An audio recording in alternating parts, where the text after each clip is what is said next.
Good morning, members, and a very warm welcome to this meeting of the Communities Committee, which is being live streamed and recorded. The recording will be made available on the Council website for public listening.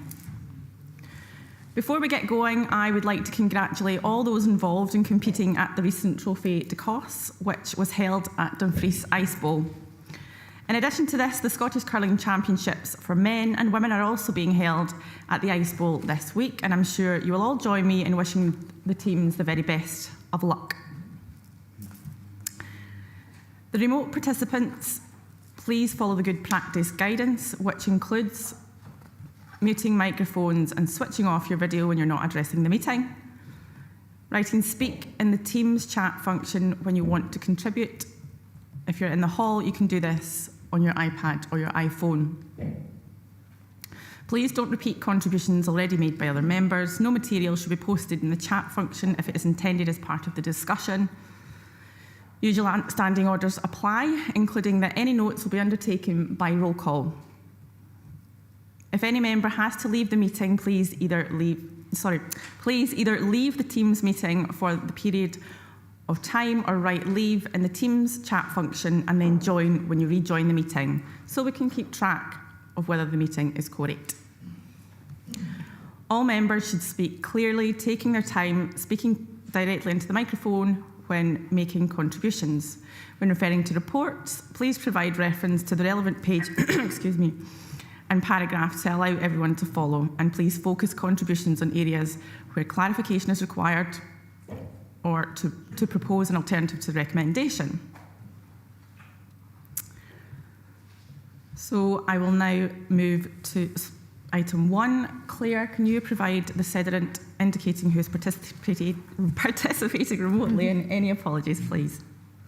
Okay, thank you. I certainly can, Chair. I should also just make it clear that due to exceptional circumstances agreed by the monitoring officer, and which Standing Order 5.1 allows for, we have the Vice Chair taking the role of Chair today, and Ian Blake is in the meeting on Teams. So we've got 18 members present, 10 in the hall, 8 on Teams, 2 not present being Councillors Dempster and Slater. The 8 members on Teams are Councillors Blake, Carruthers, Davis, Drysdale, Hill, Little, Marshall and Walters. Thank you. Okay, thanks, Claire, and I confirm my agreement to participation of members named as participating. Councillor Campbell? Yes, good morning. Thank you, Vice Chair. I'm looking at the front page. There's only 20 names. I thought this was a committee of 21. Is there a vacancy that's missing? Thank you. Yeah, but there is currently a vacancy on behalf of the Conservative group. Thank you. Thanks. That clears that up. Thanks, Vice Chair. Okay, thanks. Okay, and we'll move to item 2, declarations of interest. Do any members have any declarations of interest or statement of connection? Councillor Ferguson. Good morning, Chair. Good day to you. Just a declaration of relationship. In one of the budget monitoring report and a couple of other places, the Ice Bowl is mentioned. My daughter is the manager in the Ice Bowl, so just for transparency's sake. Thank you. Anyone else? No. So we'll move to item 3, which is the minute of previous meeting, 5th of December 2023. Minute is for approving. Do we all approve? Yeah. Excellent. Okay, so on to the business for today. Item number 4 is the Communities Revenue Report, Monitoring Report for the year 23-24 for the period ending 31st of December 2023. Report by Director of Communities. This report provides members with an overview of performance against budget for the period ending 31st 23, as I've just said. Gillian Ross and Andrew Shannon are available to take any questions on the report. I'll open it up to members. Councillor Lowe. Yes, thank you. Good morning, Chair. So this is a position that you're expecting a balanced book. If we had any further emergencies between now and the end of the financial year, any storm damage or anything, does that affect the final books for communities? Okay, can Gillian or Andrew come in? Yes, thank you, Chair. So in our report, we have mentioned that there is a 500,000 severe weather contingency fund that could be utilised if there's kind of additional costs in relation to storms or things like that. Does that answer your question, Councillor Lowe? I mean, that's particularly mentioned on page 26 in terms of salt, but presumably that extends to anything else that needs doing. Thanks. Okay, thank you. Councillor Ferguson? Thanks very much, Chair. 4.9, the ASN transport. It's more a general question, really. In the proposed restructure of the council, where is that budget going to now sit? Because it's continually under pressure. And how can I put this? If I'm remembering correctly, the assessment on need is done within the education service, but then the delivery is done currently within communities. Where is that going to sit? And are the budget panel being fully appraised of the potential risks here as we take this forward? Thanks. Thanks, Councillor Ferguson. Gillian, do you have a response for that, please? Yes, thanks, Chair. So just to confirm that the ASN Transport will form part of the New Economy and Resources Committee, as far as I believe. So the exact details in terms of the functional or direct kind of aspects have still to be fully confirmed, but they will work in a similar manner as it does at the moment, with education being in charge of the identifying the need and that being supported by the service. You will note that as part of the paper that's coming to the FPT committee next Thursday, that basically this pressure will be addressed on an ongoing basis as part of the allocation of budget pressures funding for 24-25, and has been a review of the overall ASN transport and the requirements that has been fed back to the Audit, Risk and Scrutiny Committee, and so we do feel as though the issues that are being experienced at the moment in terms of demand will be appropriately addressed as part of this process.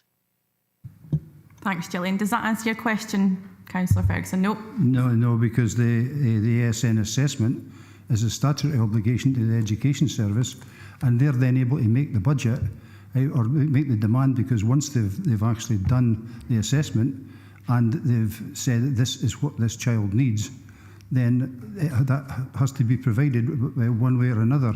The point I'm making here is we wouldn't, for example, ask Leisure and Sport to say they're wanting to tar the car park at DG1 and then just tell the road service or the team who do that they're going to tar the car park. Do you take my point? Yeah. Absolutely. So, yeah, thanks. Gillian, do you want to come back on that at all?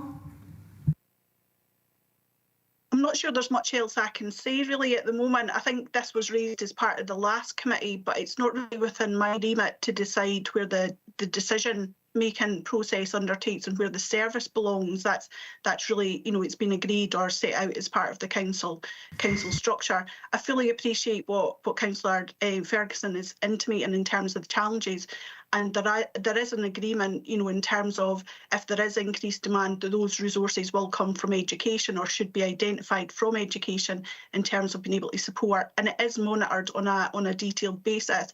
But the skills associated with actually providing the transport does sit with the transport manager.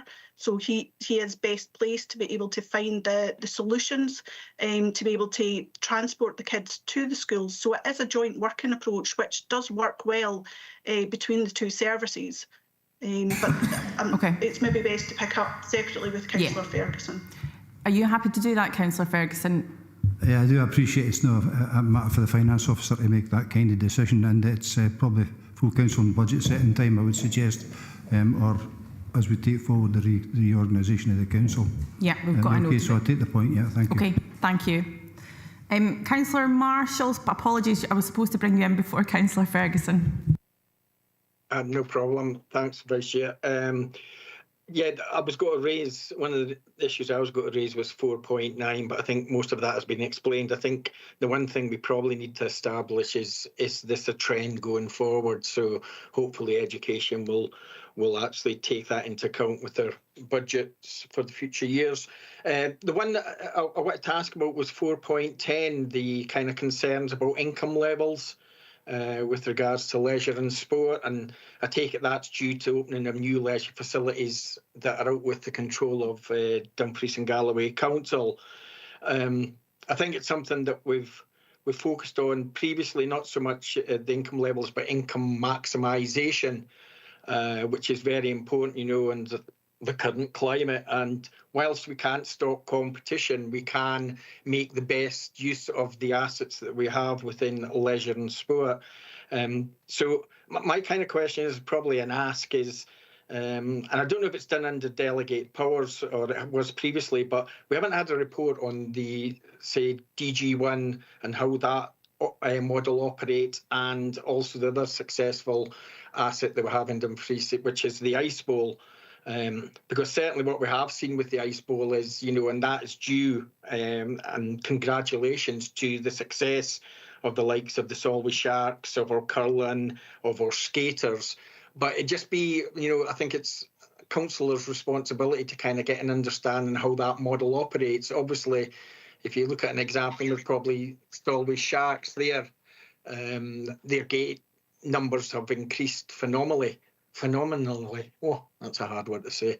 And I was just wondering, you know, I think it would be good for us to see how that model operates. Obviously, increased numbers into, for example, the Ice Bowl will reap benefits with regards to, you know, the things that we sell, etc. But my understanding is that most of the staffing is done by Dumfries and Galloway Council. So I just think going forward, we probably need a report to understand, you know, are we maximising to the best our income on these assets? Okay, thanks, Councillor Marshall. I think that was more of a request than a question, but I'll bring the director in. Thank you, Chair, and thanks, Councillor Marshall. It's a very relevant point given the financial challenges facing local government, and particularly the council, where the question relates to. So it's just to acknowledge that this is something that has been giving lots of attention across the Directorate just now, and that is to absolutely minimise expenditure as best we can, maximise income where we provide such facilities. So to firstly reassure all members that that work's well underway. Secondly, I've had a recent request from the chair of the committee to in fact have a report that in effect what Councillor Marshall has requested there, and that's something that we intend to bring early in the new financial year to this committee, and that will set out the very innovative and dynamic approaches we have within leisure and sport for service level agreements with a range of organisations, and that's, as has been indicated, a very evolving piece of work, very dynamic, very important, because what it sets out is new ways of working, but it's absolutely imperative that there is political scrutiny and democratic accountability of that, and that's what the Chair has asked for. So I indicate today that we're in the process of preparing for such a report with Leisure and Sport and Finance colleagues. So hopefully that reassures all members. Thanks, Chair. Thank you for that. Councillor John Campbell. Thank you. I welcome the report. I welcome the recommendation in 2.2, which is the break-even position, which we always try to achieve each financial year. I also welcome in the report the 20% VAT, which will, you know, rather than go to, you know, the government in Westminster, we get that back, and we can utilise that in our leisure and sports, for example. Just going back to 4.9, the extent of the increased demand on ASN transport is currently anticipated to cost an additional 750k. So it's just, what is the total figure? I can't see anywhere in the report of what that would look like in the communities, even though it mentions that 600k came from education and learning. Is is that even more additional? So just a wee bit of clarification around about that, Vice Chair. Thank you. Thanks, Councillor Campbell. Gillian? Yes, thank you. So just to confirm, the normal base budget for ASN Transport was £1.1 million. That was historically how much we were generally spending on ASN Transport. So the addition of this 750k will mean that it's going to be up to £1.85 million this year, and that's the kind of projected level that we're expecting kind of going forward.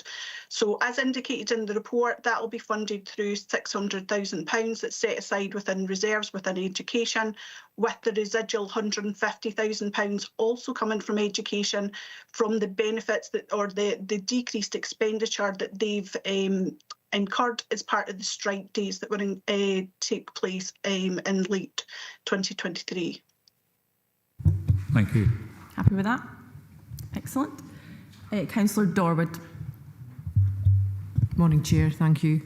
Morning, members. Thank you for the report. Really good reading in terms of the break-even position.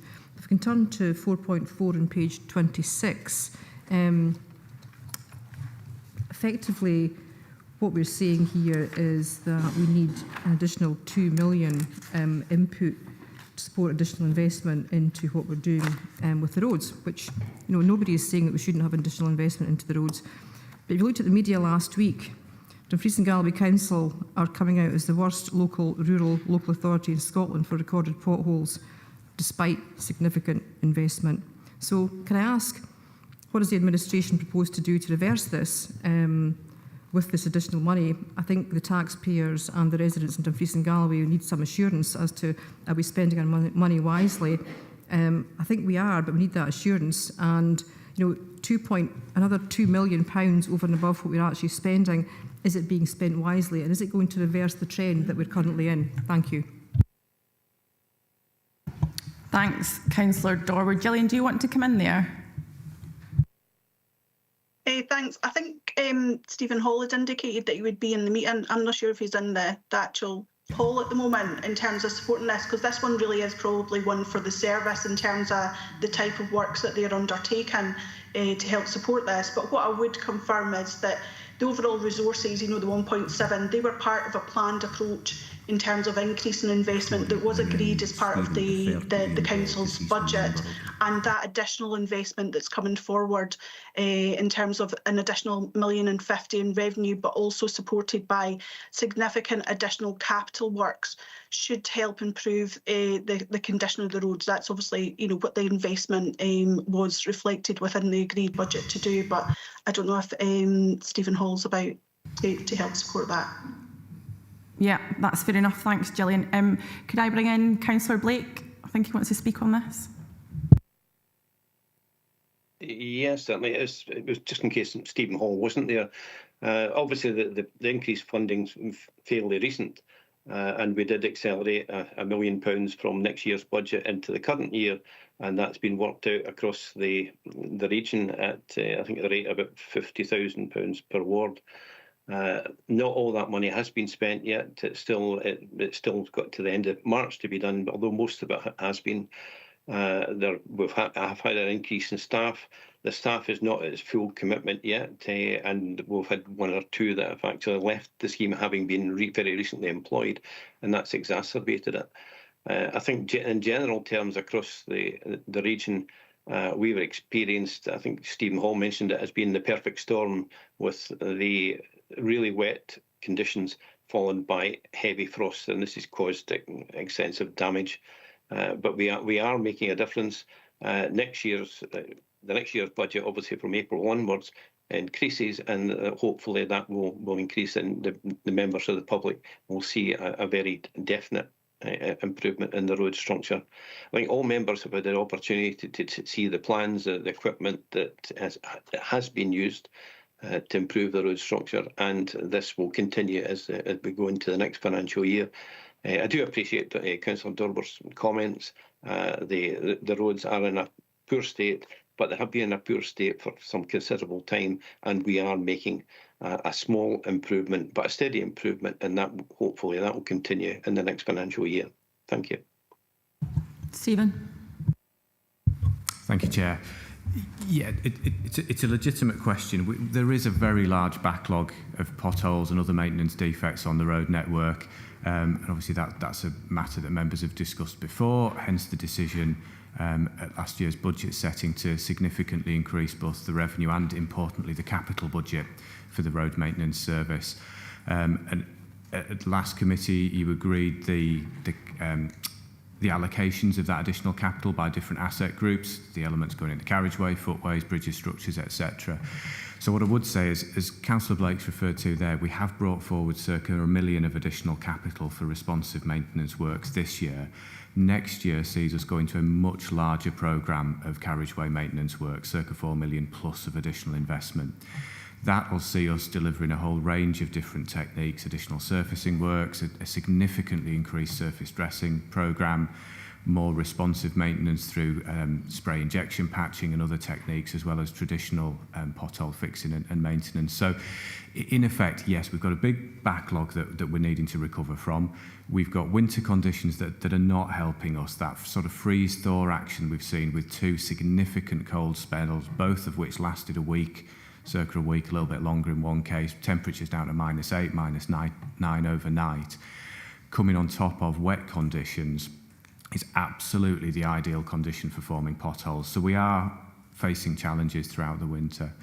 But the work this year has been all about gearing us up ready to deliver a much larger maintenance programme next year. So increased staffing resources, there's another round of recruitment shortly to take place to both recruit to those couple of posts that Councillor Blake mentioned where the individuals have left, but also we've got a few more vacancies in the new structure. But also new supply chains coming into place for materials, for plant, for equipment and for contractors to support our work. So we're gearing up for next year. And the other part of your question, Councillor Dorwood, in terms of value for money, one of the things that we've done this year, and it'll move just in the very early point of next year, is a full survey of our entire road carriageway network using 2 techniques, both the technique that's used right across Scotland through what's called a scanner survey, which is done right across Scotland, but to a proportion of the road network. Now, we're doing that across 100% of the road network, so we can see the condition through that technique for all roads. And we're also surveying the road network with artificial intelligence-based high-definition camera systems, which pick up other defects in more detail. So that will give us the baseline position, where are we right now this year, so that we can monitor the cost-effectiveness of that increased investment year on year, and importantly, at the end of the 4-year investment period for that significant 20 million plus additional capital investment, we'll be able to then see what difference has this made to our road network, and has it achieved the improvements in what's called the RCI, the road condition indices, that we set out in the case for that additional investment last February. Thank you. Thank you, Chair. Thanks, Stephen. Councillor Dorwood, does that offer you the reassurance you're after? I think the proof of the pudding is in the eating. Thank you, Chair. Thank you. I'm not seeing... Councillor Ferguson. Thanks very much, Chair. I'm not expecting a really detailed answer here. It's about the VAT and the recovery. Just so I'm absolutely clear in my mind, so this will be the recovery of money from HMRC that the council made on the back of rents, hires, entry fees paid by customers of the council. And I think if I get that confirmation, the next question will probably be out with this meeting, because I think it's probably one for FPT or even the budget setting process. Because if it's money taken by the council on behalf of HMRC from their punters, from the public, you know, how do we recompense the public? Because they've been overcharged. Thank you, Councillor Ferguson. Gillian, can you come in on that one, please? Yes, so hopefully I'll try and put this as simply as I can, because VAT's quite a complicated matter in various streams and stuff like that. So basically the way that it works is that there's certain charges that we make that are VATable and some that are non-VATable. So what we have through a kind of national perspective is there was an argument that the provision of leisure and sport facilities should be classed as non-vatable because we were basically providing the service to the public as part of a kind of an overarching kind of programme and stuff like that is there. So what that meant is that was then considered by the Court of Session, and they have agreed that those charges should have been non-vatable. As part of that, we are able to then reclaim the amount of money that we have paid to HMRC in terms of the proportion of the charge that's made to the public. We had passed over to HMRC. The backdated element of that is £2.1 million, and as we've reported to the FPT committee, those resources will be added to service reserves at the end of the years to support members' further considerations as part of the budget. The in-year benefit is approximately £250,000. So basically, through maintaining the fees and the charges across our leisure facilities at the same rate, because we don't have to passport that element to HMRC, the overall income that the council will be able to retain of that is 100%, and that equates to an extra £250,000 per annum. Those amounts, that extra resources that we're able to keep, has been added to the leisure and sport budgets. So basically, in recognition and part of the delivery of the savings, so their income now reflects that they'll be able to retain all of that. There is nothing that is suggested that the amount that we have been charging has been overcharged. It's just the amount of the fee that we're able to retain is now 100% rather than just the 80% of the fee that was paid. But I'm happy to try and explain it as simply as I can with Councillor Ferguson if there's further queries. I appreciate it's quite a complex. Yeah, there was a fair amount of detail there. Councillor Ferguson. I'd be happier actually if it was shared with all the members because rather than just myself. I appreciate having worked with and against HMRC in the past. It's a nightmare to say the least. I mean, another question really, Gillian, well, suppose this is the Communities Committee we're looking at here today, but what about school-lets? Are they the same? You know, I mean, that's what I'm saying. The number of questions probably need to be answered outside here because there's a number of sporting organisations hire school facilities. And are they getting charged 20% or is it 20% not chargeable if you get my drift? It's been across the board, Councillor Ferguson, so whatever was addressed as part of the decision has been addressed across the board, but it's just the majority of the resources or the income that get is within leisure and sport. But I'm happy to draw up a briefing and we can circulate it around members that hopefully tries to explain it in that kind of in a simple manner that I'm maybe not able to get across verbally. Okay, thanks, Gillian. Councillor Marshall. Yeah, thanks, Chair. It's just in relation to to follow on from the question that Councillor Dorwood asked and also the response from Mr Hall. It's just in relation to once we are up to the new numbers for staff in roads, and it's really just a kind of like a general question. What percentage do you envisage of the programme of works will be done by council staff as compared to contractors? Stephen? Thank you, Chair. It's quite difficult to give a defined percentage to that. What we could talk about is in terms of the different types of activities that will be performed by internal council staff versus that we would look to provide through contractors. So that increased number of council staff, and I'm presuming the question is really around frontline operatives here, staff who are out there fixing defects and doing maintenance activity, and those who directly supervise them. So our increase in staffing complement, as a reminder, is from circa 50 frontline operatives through to 75 once we've completed the recruitment work. So it's a significant increase in that level of resource.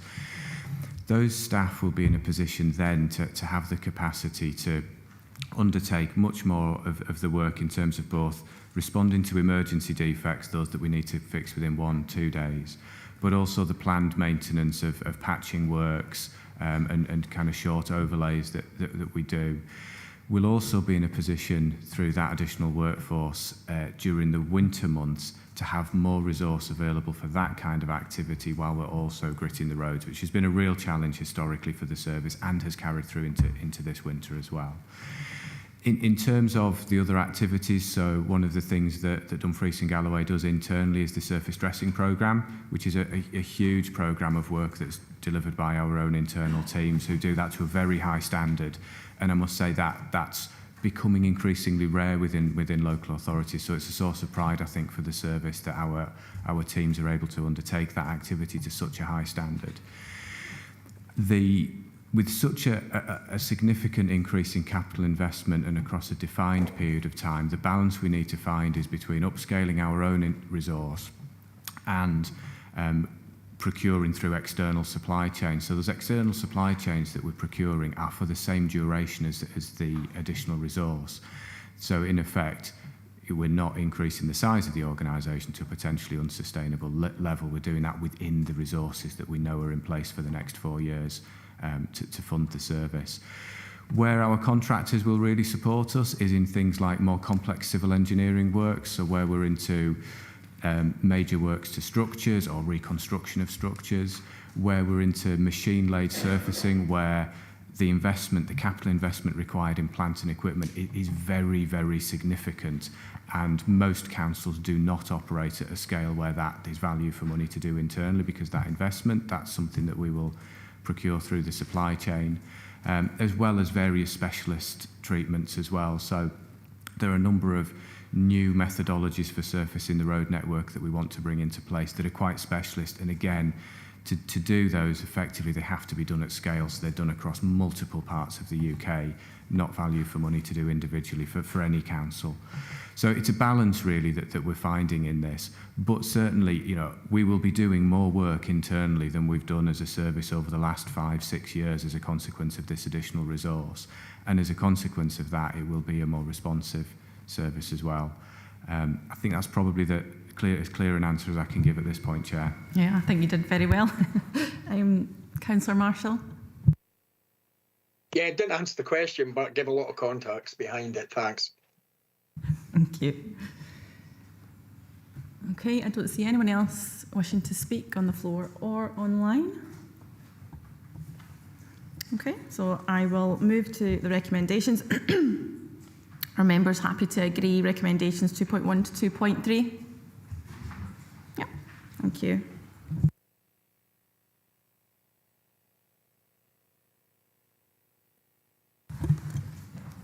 Okay, so we have item number 5 on the agenda. And for this one, members are asked to note the progress made since the commencement of short-term licensing on the 1st of October 2022, and also, is that a typo? Should it be 2023? No. And also for members to agree the establishment of 2 permanent housing and licensing standard officers and 1 permanent housing and licensing standards assistant within the wider housing and licensing standards team to absorb the short-term letters workload on cost-neutral basis. Vlad Valenti is available to take any questions on the report along with other officers as may be required. And I will now open it up to questions. Councillor Lowe. Thank you. I appreciate this is more about staffing and making sure that we cover the service, but I noticed that the reduction in lets is from 2,300 down to, potentially with everything assessed, 1,565, so that's a 32% reduction.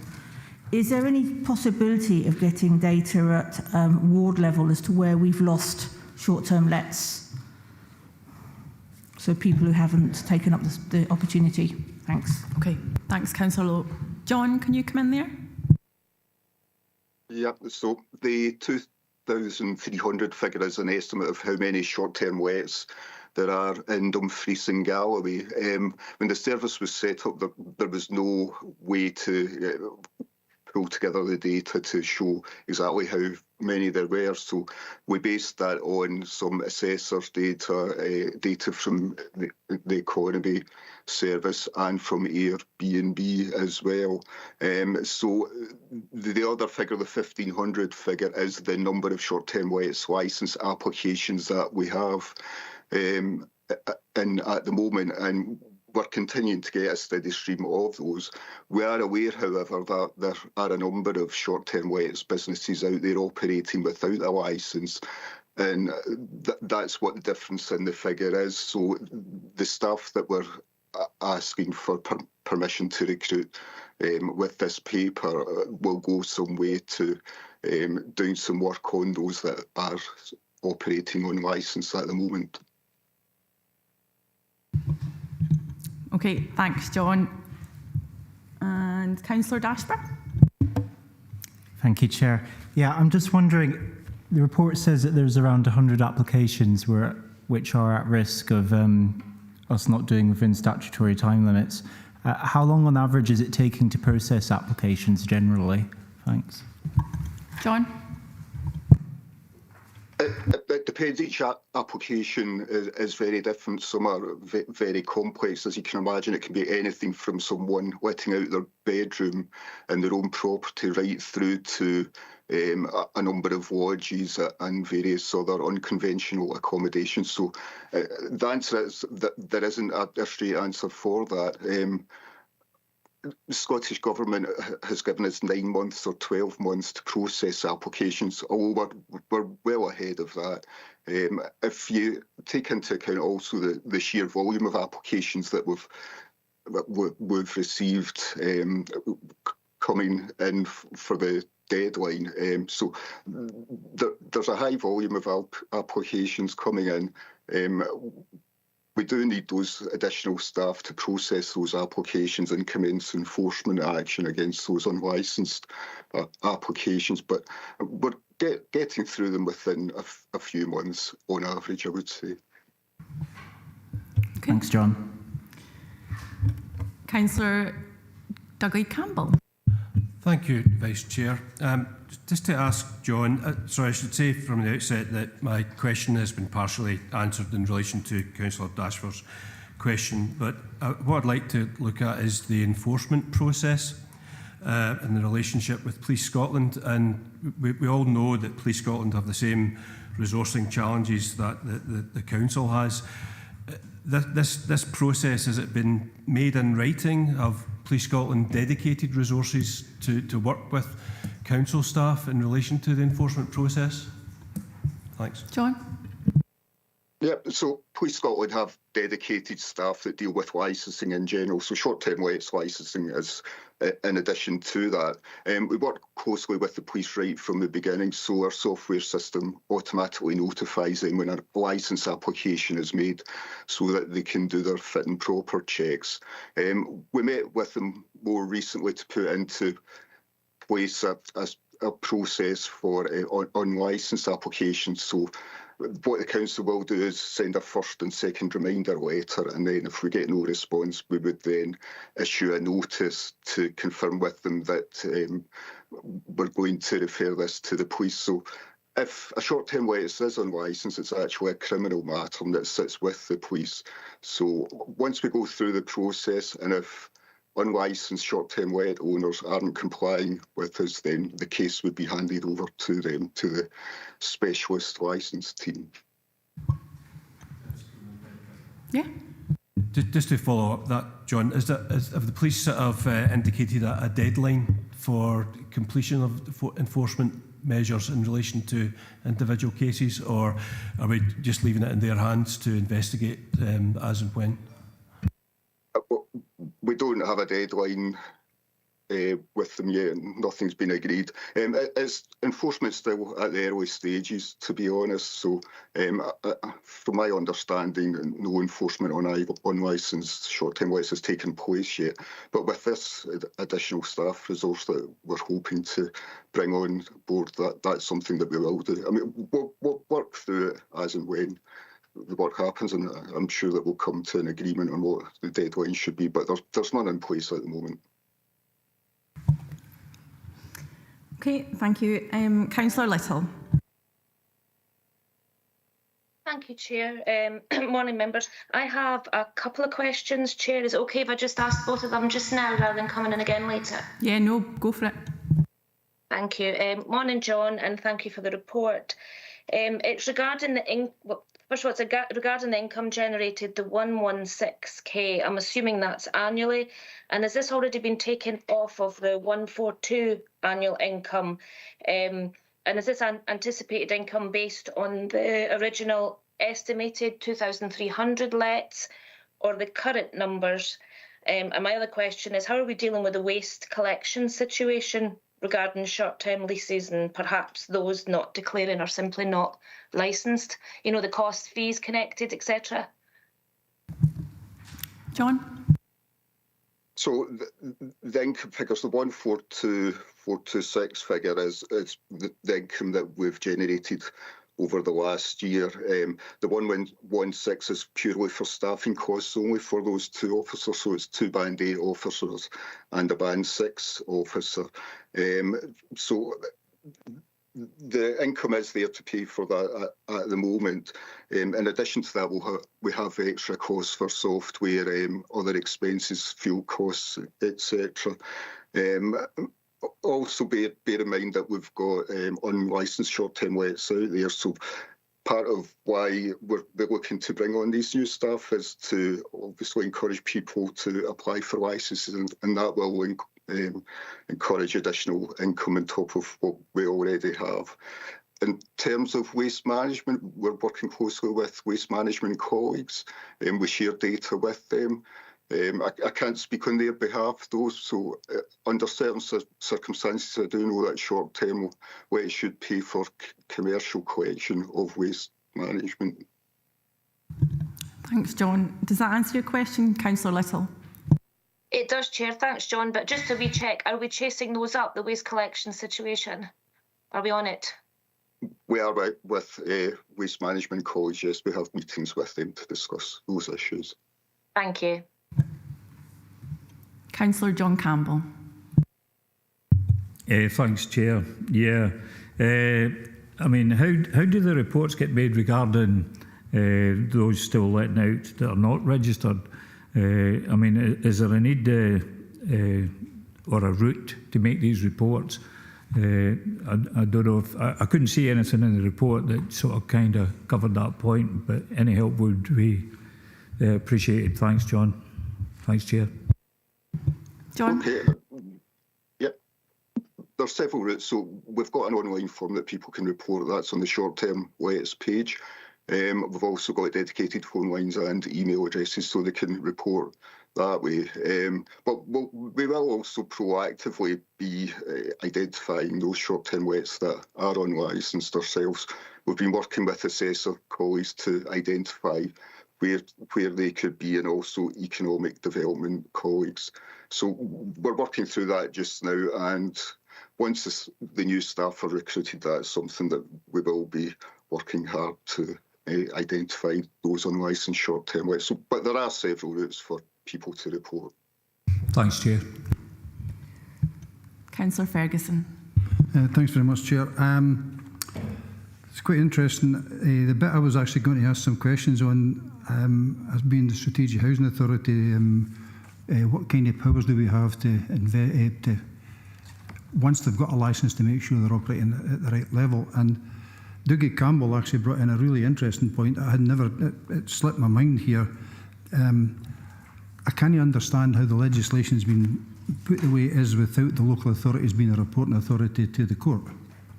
Because we do that in other things. Why would we have to go through Police Scotland when and other things like environment, health, some other stuff we can report straight? So I'm actually wondering here whether that's there's been any contact with the civil servants at Scottish Government who look after this area of work about the potential of some form of statutory instrument which would actually transfer the powers to the local authority to actually lead the prosecutions themselves. Police Scotland are busy enough as is. We are in the process of trying to decriminalise parking because of their workload, Why would we? This is just something that's actually would take the place of that. And I'm just wondering if John's had any contact with people in Scottish Government just down this line, or if there's been any talk or chat about local authorities being reporting agents? John? Yeah, throughout the introduction of short-term lists, we've been involved with national meetings with the Scottish Government and other local authorities. I understand where you're coming from in terms of police resources. We are fortunate enough that we have this fee income that we can hopefully agree for additional staff to be brought into the service. As I said, it is a criminal offence. It's an agreement that we have in place with Police Scotland locally. Overall, my understanding is that a national approach is something that's been discussed in terms of enforcement, but the Scottish Government actually haven't taken that forward as of yet. So potentially that might change nationally, but at the moment we have a local agreement with Police Scotland colleagues. Just to highlight as well, our process has been shared with other police areas in Scotland, so we're ahead of the game on this one, this approach that we're using. As I say, there's been no enforcement as of yet, but it is something that will evolve as time goes on. Councillor Ferguson? Yeah, I think, John, what you said was there have been some discussions at Scottish Government level about enforcement. That's enough for me, that'll do fine, yeah. Vlad? Yes, thank you, Chair. Just to come in on that as well, in terms of the ask for members and particularly the staffing. Obviously, first and foremost, we want to make this cost neutral, as most of the kind of licensing regimes should be. And secondly, within that cost neutral process, we need to ensure that enforcement element of it, because obviously any income that comes in is obviously to deal with the applications, but also some of that income has to be used for enforcement. And just on the back of Councillor Ferguson's point, one of the things that we would look to do is to gather the evidence, and that's probably the legwork, and ensure that we have that constant dialogue with police, but in particular to gather that evidence and be ready to submit our evidence to police so that they can then proceed quickly to that prosecution if we can. Obviously that would then proceed to the procurator fiscals thereafter. So it's important that we have the ability to gather the evidence, and that's really important within the ask for members. Okay, thanks for that detail, Vlad. Do we have any more questions before we move to the recommendations? No. Okay. So are members happy to agree the recommendations 2.1 and 2.2? Yep, thank you. Okay, item number 6. So before we take questions on the Waste Strategy Implementation Plan, I would ask members to agree to receive a presentation from Furniture Projects in Stranraer. Are members in agreement? Super, so I'm delighted to welcome Paul Smith from the Furniture Project to give us a brief presentation of the valuable work of the project. I'm sure members will join me in welcoming Paul, sorry. Hello and good morning to everyone, and thank you very much indeed for being invited along today. So I'm just going to give you a kind of whistle-stop tour around where we started and up until the current day, and maybe a little bit of a look towards the future. So the project was set up in '97. We lived in Dixhill, the picture on the left, where we resided for nearly 20 years. It's in Dixhill, and we were very, very happy in those facilities until in 2011 the opportunity arose for a contract with Dumfries and Galloway Council. So we tendered for that contract, and subsequently we moved into our new premises. So the aims of the organisation is to alleviate poverty, and we achieved that by providing, initially it was furniture, but actually extended to all sorts of homeware that can be used to alleviate the effects of poverty. by making sure that people didn't have to go into debt when they're making large purchases. We also provide training facilities and volunteering opportunities for people to attend the organisation as well. So you can see, for people who are not familiar, this is a zero waste park in Stranraer, and our building is the bottom of the picture. So we moved into that centre in 2017 after a fairly long process of securing the funds and constructing the building, and then setting out our operational strategy to develop for the next 20 years, which was part of the contract with Dumfries and Galloway Council. We've also made a note on there about how we fit in with the future strategy of Dumfries and Galloway Council for the waste and recycling and reuse. So, and I think really it says it in a nutshell for us. We're a reuse organisation. We reuse any number of different items, from furniture to any number of homeware to sports and leisure equipment to office furniture that can be reused within our community, and therefore saving people money and benefiting the wider community in terms of diversion from landfill.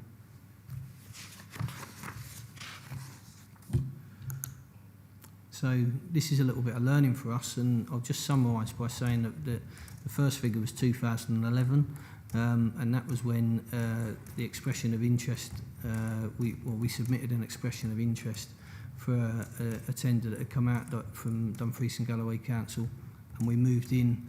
The second bottom line is 2017, so that was 6 years. So whilst we were thinking big, I think the reality was that we didn't necessarily have the resources to enable us to do all what we wanted to do in a reasonable time frame. But you know, where you've got community groups and you've got passion and enthusiasm and some level of skill and capability, demonstrates that you can put these opportunities to good use and benefit the local community. So it can be achieved, but by the same token, it took us 6 years to get there. So as I mentioned, we provide volunteering opportunities for people to attend the organisation. There's a whole range of opportunities within the different departments that we have. I have to say that really what's important to us is about breaking down social isolation and providing people with opportunities to come in and engage in a social environment, in a kind of community setting where not only are they delivering services to the local community, but also engaging with their peers and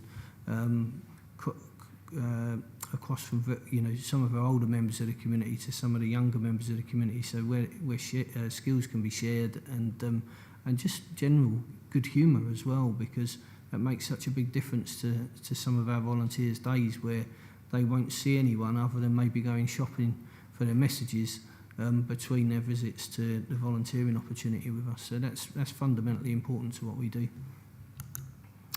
So the flip side of that is that we also provide placements, and primarily whilst they're for younger people, and obviously the national strategies to focus very much on getting younger people into an employment position, or getting them employment ready. We also work with people who are kind of up to retirement age, and that's about engaging them into employment or supported employment placements and training placements as well, so people can learn some of the skills. And also, work with some of our volunteers to learn some of the skills from those, where we build self-confidence of some of the softer skills that are needing to develop so they can move on and go on to employment elsewhere.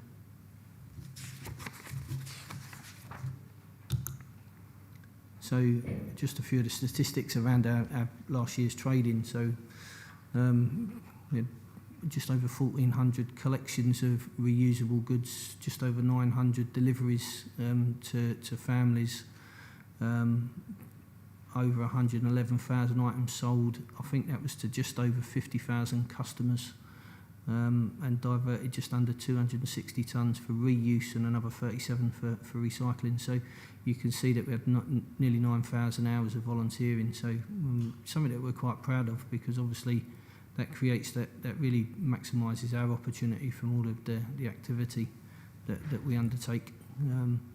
Another important figure there is that the 23 employees. We actually started with 4, and at this stage in our business plan we had suggested that we would have 8 employees.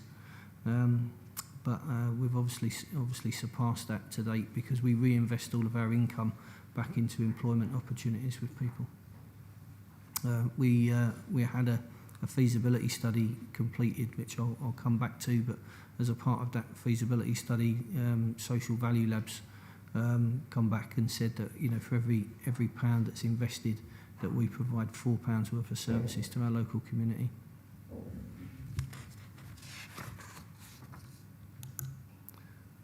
So as a part of our kind of ongoing development, we recognise that we've kind of bucked the trend in as much as we have lots and lots of customers come to our shop. It seems to be, or two shops, they seem to be very, very popular. So we get such a large volume of items that we want to be able to try every opportunity and every channel possible to be able to retail those. So in addition to the more traditional conventional shopping experience, we also have our online retail, which we're just about to expand into a click and collect service, so people can buy online and come along and collect at a convenient time for them.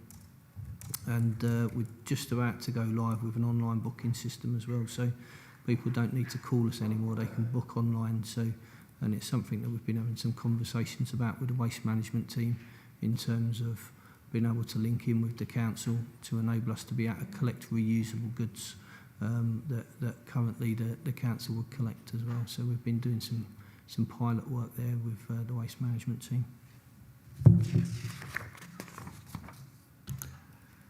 So a bit of an unconventional slide. We made a cow out of waste. I think it was a couple of years ago, and it was part of the Stranraer Scottish Week celebration. So we participated in a float parade, and it was purely made out of all sorts of waste materials that had been donated to us. So they were going to be recycled. So we took them out of that stream first. We reused them into something that was going to benefit the local community. And once we finished, we dismantled it all, and it went on for forward recycling as well. So we come second, I believe it says there.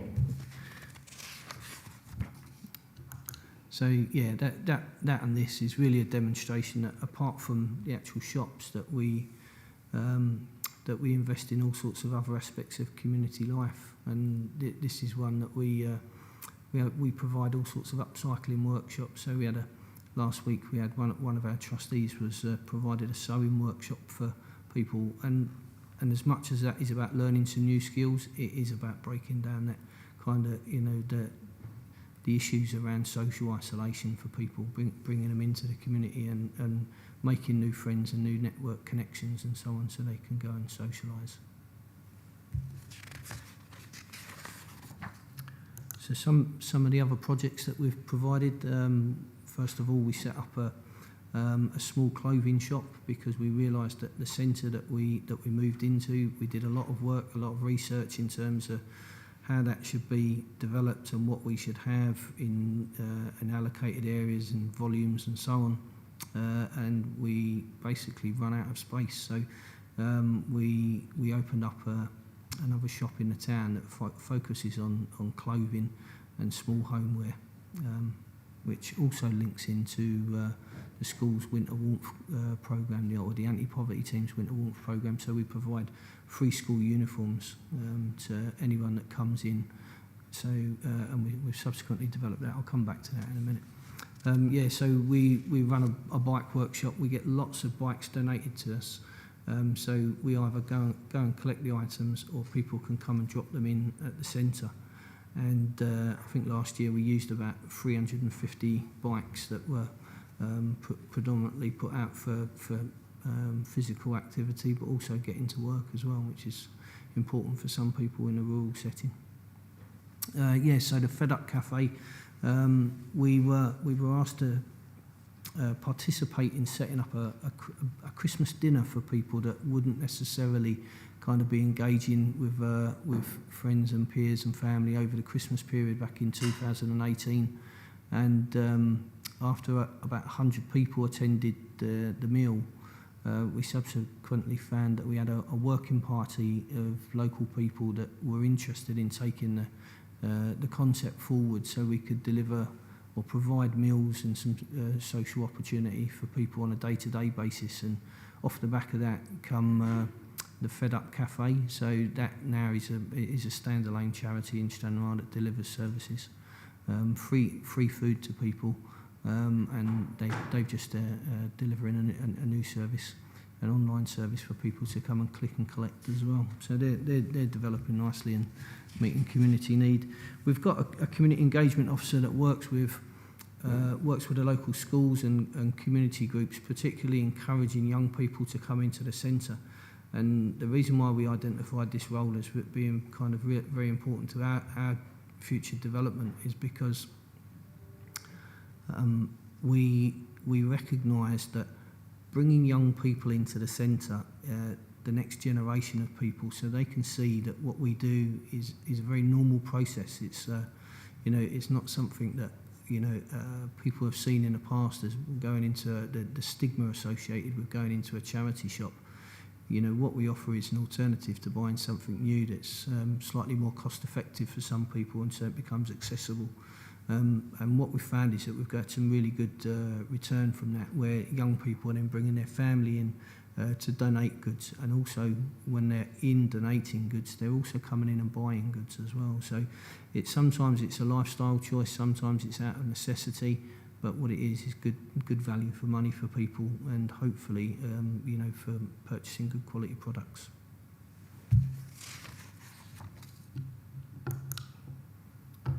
So for the last 3 years, we've provided a hamper service at Christmas, and whilst that's dressed up as a hamper service, it's principally providing people with the food that they require over the Christmas period.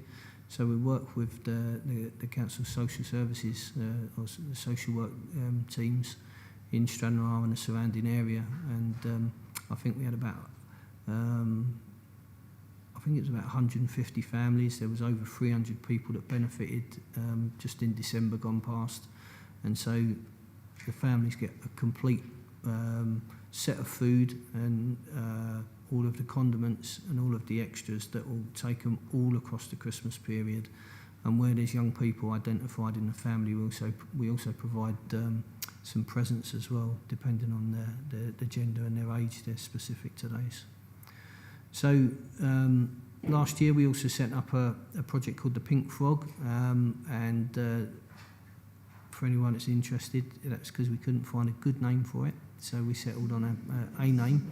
So it's probably going to be rechristened at some point. But the Pink Frog is about recognising that we work with people who have additional support needs, and what we wanted to do was to provide people with the opportunity to engage in some of our services and deliver some of our services, and as I've mentioned, kind of work with their peers and gain all of the benefit from the socialisation and making sure that they're not affected by isolation. But we can only do that confidently and safely by providing them with support workers to work alongside them within the organisation. So we've just embarked on that over the course of the last year, and it's a slow burner, but it's coming together. Something that's been very much the opposite is a repair at your service, and which we set up last year, and it's aimed at small repairs in the household for people that are living alone, that can't necessarily gain access to some of our local tradesmen because the jobs that we're doing are literally so small. So I think we've got 50 jobs outstanding at the moment, and we've got someone working part-time with us. So that's something that we're looking at trying to develop to cater for the demand and keep the momentum up, because we've recognised at very early stages it's very well needed. So a couple of years ago we worked with Stranraer Scottish Week, and we help them on an annual basis to deliver services in the community over the course of a week, or kind of community kind of active citizenship events. What transpired from that was another group called Stranraer Community Events Group, and they set up with us providing some assistance to them by means of 2 employees who was awarding Wigtonshire, and that's kind of just recognising some of the achievements that some of the people have delivered across Wigtonshire. So And I think for anyone that's been to that, it's a gala night and at the Northwest Castle, and everyone seems to be in very, very celebratory fashion, and it's about recognising what people have achieved locally. And so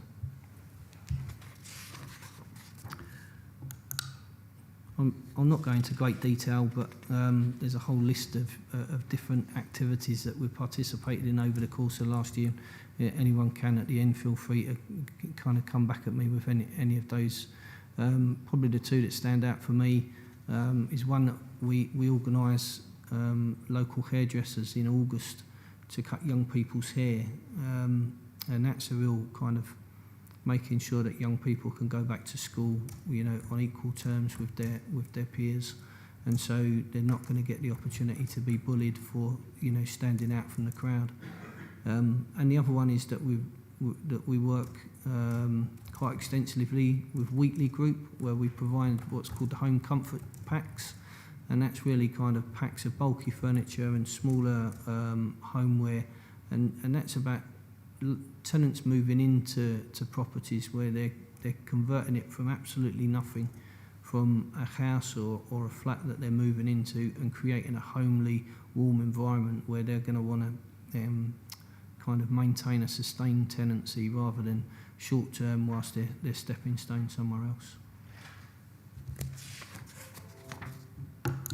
So some of our future plans, we've been working with the Council's Economic Regeneration team and the Waste Management team to look at expanding the facility, because one of the things that we don't do is advertise a great deal, because we just about manage the resources that are donated to us at present, either through our front door or for us going and collecting. So what we wanted to do was develop the service so not only us benefit, but also other members of the community benefit from it as well. So what we looked at was a project in Sweden called Retuna, where they provide retail units in a circular economy for people to be able to deliver the same service as us, but they're private entrepreneurs in the circular economy. So from a sports shop to an electrical shop to a DIY shop. So that really is about where we are in terms of our next stage of development. As a part of our contract with Dumfries and Galloway Council, we purchased or raised the funds and constructed the building. Dumfries and Galloway Council own the land that we lease for the term of the contract, along with the land at the rear of our building. So we've currently got a community asset transfer request in for the land both that we reside on and the rear of our building, so with a view to us being able to expand and develop. And so not only can we offer those retail units via the circular economy, but we can also offer some additional training facilities and a community classroom for people to come along and learn more about the circular economy and reuse in general. This is just another sketch drawing of the proposal.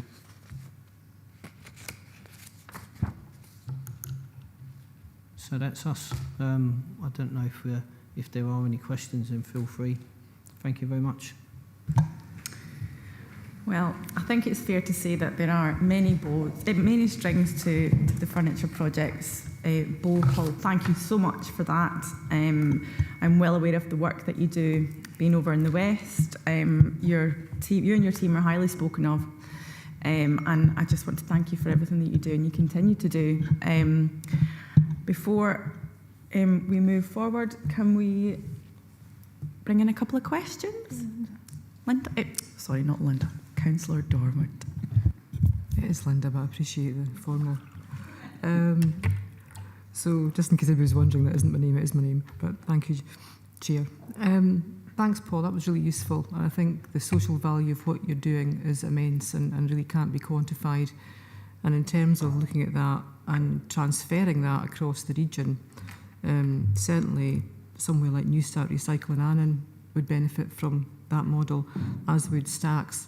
There are other providers, but in Dumfries would provide, who do a similar job to yourselves, would certainly benefit from the model that exists in Stranraer.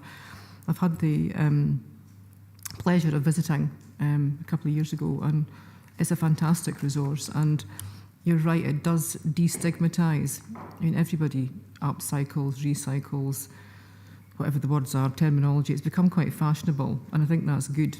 But it's actually a very good social service that you provide as well to individuals, you know, in terms of people who need furniture and basic items for homes. I mean, that's something that probably wasn't in existence about 10 years ago, but it's absolutely crucial now in terms of the amount of homeless people that require, you know, people coming out of justice sector, refugees coming in from other countries, and people who are just made homeless for a number of different reasons. So well done, thank you. And I think members need to give consideration about how we can transfer that service across the region. Thanks. Thank you, Councillor Dorward. Anyone else looking to talk? Ask a question? No. Free to go, Paul.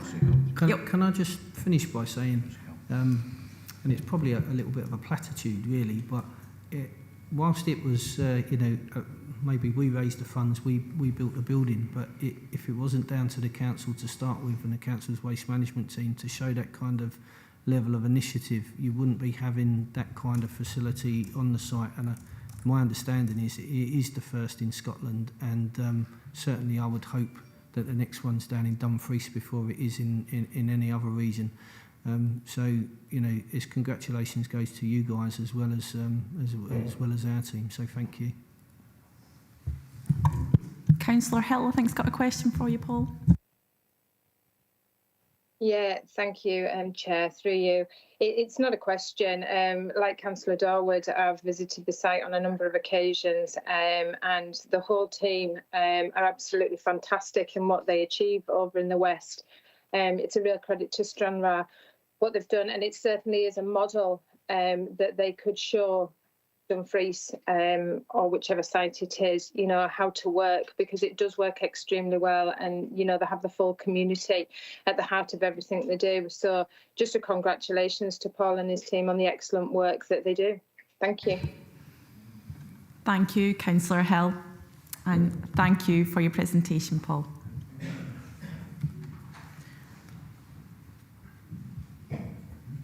Okay, so we'll move on to the business item number 6. And Stephen Hall is available to take any questions on the report along with other officers as it may be required. Any questions? Councillor Stitt. Thank you, Chair. Just on page 47 at the top, curbside collections, it's good to see the increase yearly. I know that food waste is only in selected areas, but is there any plan to extend this elsewhere, or is it still a good uptake in food waste? James? Through yourself, Vice Chair. Is it Vice Chair or Chair? Apologies. The food waste, so we're complying with legislation at the moment. 6 postcode towns, about 48% of the population in the region. A number of years ago, we agreed with members that was the approach we would take. There's obviously a significant cost in vehicles moving around the region, and one of the challenges we have with food waste is that it's actually very low uptake, so it's in the 20 to 25% of participation set out rates. It's something we need to encourage, and comms messaging and encouraging people to dispose of food through that method rather than putting in a general waste bin is obviously better because of how we recycle the food. The likelihood is that the current the Scottish Government are currently looking at food waste as quite a critical element of managing waste. So there will be more kind of legislation coming out that may change things, like it may drop the sort of get out clause we have for the exemptions out with our postcode towns, or it may look to imposing more requirements on businesses to be more recycling food, because a lot of food waste is through shops and cafes and restaurants and things like that. So there's a bit of work still to do on it, but it is something that we are acutely aware of as being a service we need to encourage more people to use. I personally don't mind it at all. I don't really understand what the problem is, but hey ho. Thanks, James. Does that answer your question? It does, Chair, but it's quite true what you say. It's trying to get the public to do it, because where I stay in Dubbeat, there's over 300 houses, and when it first started, every Thursday morning, the street was littered with bins, but you see gradually now it's decreasing and decreasing. Whether people's just putting it their main rubbish or I don't know. Councillor John Campbell. Yeah, thanks, Chair.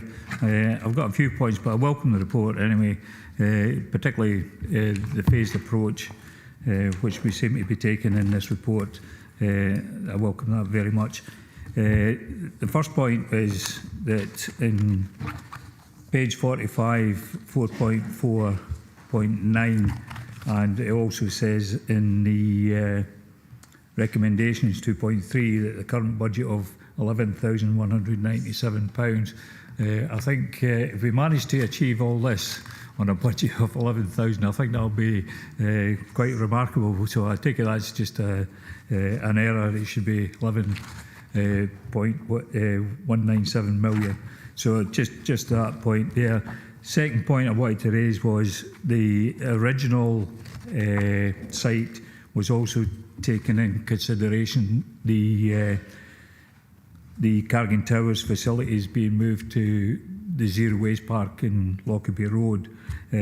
Obviously, there's still a bit of time left, because I think, I don't know how long Cargan Towers has got left, but it'd be interesting to find out, because that would help in future decisions when we decide to move that facility, whether it goes to Zero Waste or somewhere else. And my third point I would like to raise, we're asked to make a decision on a couple of options, which is in the report. However, in making the decisions, I was looking in the appendixes, and whatever decision that we decide to make, there will be, less people working in the plant, shall we say. Not a reduction in jobs, because in the report it does say that they will try and utilise these places elsewhere. However, it's just a point, has the unions actually been involved in that part of the report? Thank you, Chair. Before I bring James or Stephen in, I can confirm there was a typo on page 45, and it should read 11.197 million. Stephen? Thank you, Chair. Yes, and just for absolute transparency, it should also be, as you state, 11.197 million in the recommendation. If I can, I'll put that down to being new in post and a school person error. Full responsibility sits with me for that, but thank you for highlighting it. In relation to Cargan Tower, yes, quite right. The original proposal saw the operational waste services moving from Cargan Tower into the Zero Waste Park. With the work that's been done on the future of the MBT process, as set out in the report, and the recommendation that we look to cease the refinement processing in the MBT, that effectively creates the space for us to not need one of the waste-specific structures on the new Zero Waste Park, a structure that was going to be built to cope with bulking of dry recyclates and food waste. We can move that into the refinements hall.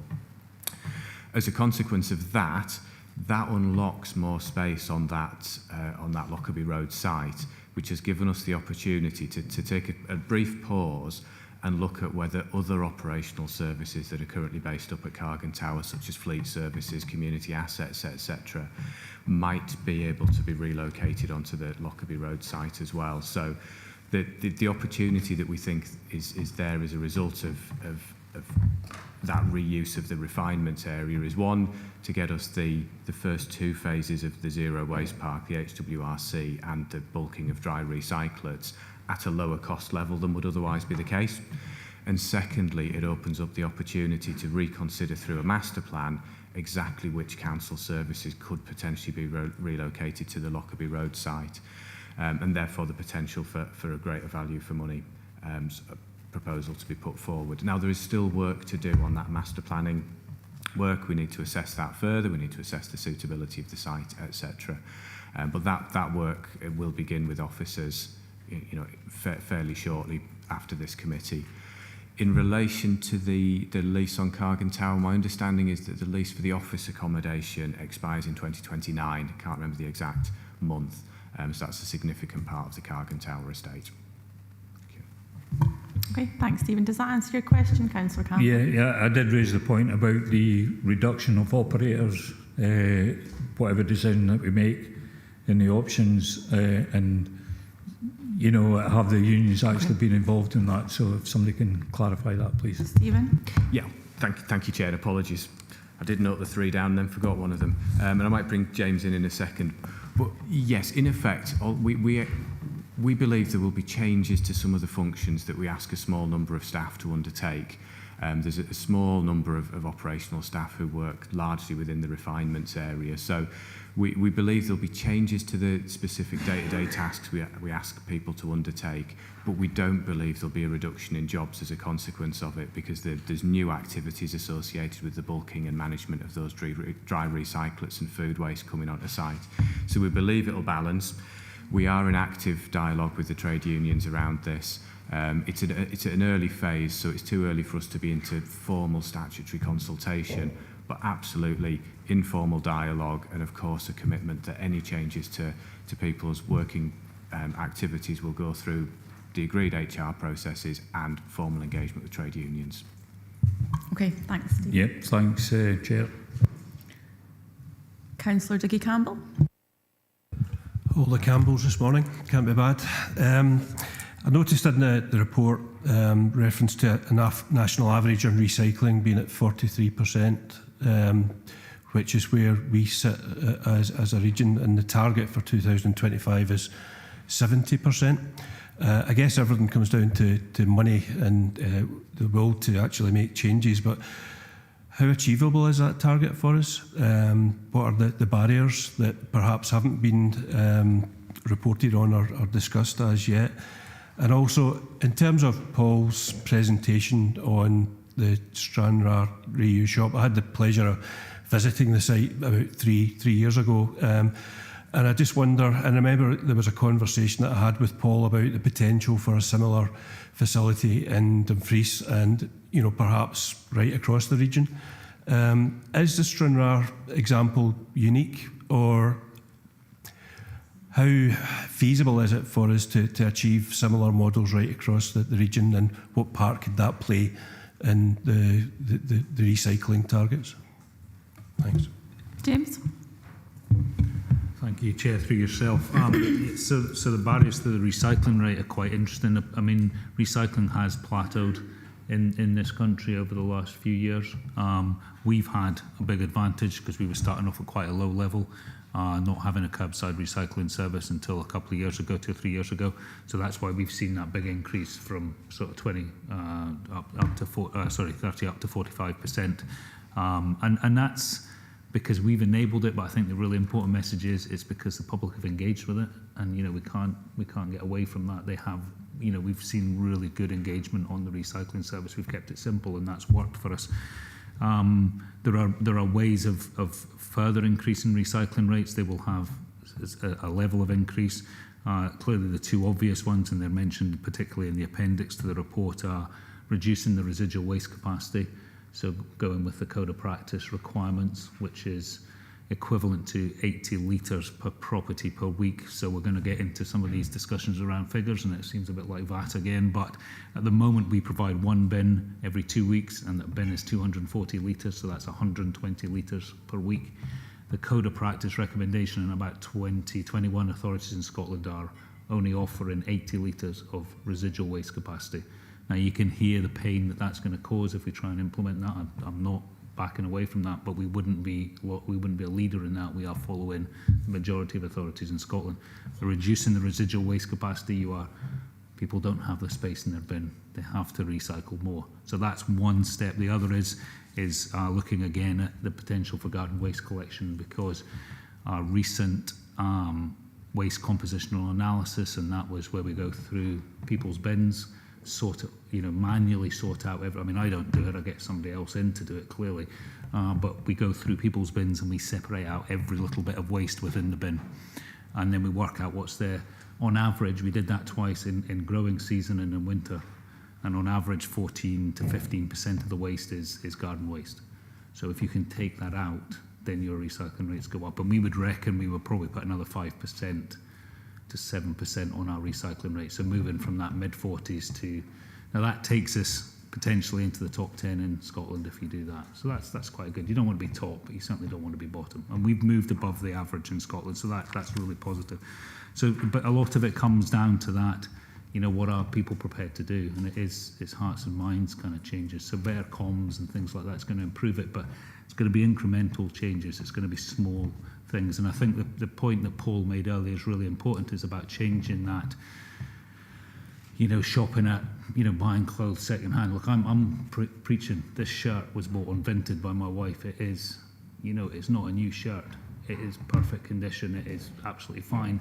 That change in attitude towards, I mean, I wouldn't have done that. You know, I wouldn't have done that a few years ago. You know, we joke about that, but that kind of change in buying second-hand furniture and painting it till it fits in and things like that. So that will happen. Society will do that, and it will do it through necessity because things are expensive, but it will do it through because it's, you know, people like to do it. As Paul said, there's groups setting up in his community, so that's really important in that regard. So I think that's kind of where we go on that. I've spoken so long, I can't remember what your second question was, but in relation to Stranraer, the potential to replicate that across the region. Yeah, so that is another thing. So if we look at the plans for the Dumfries Zero Waste Park, there is the same model proposed for the Dumfries Zero Waste Park. So that is looking at a reuse facility and potentially a shop frontage as well on that site. There is a site identified behind the recycling centre that could be developed by the third sector.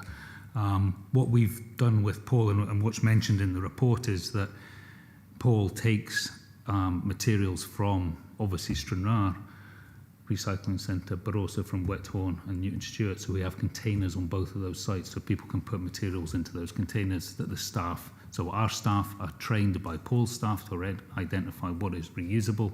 It goes into a container. Paul's staff then come and look in that container and go, yes, we'll take this, this and this. Actually, that's no use to us. So it goes back into recycling and he takes the stuff away, or his staff take the stuff away.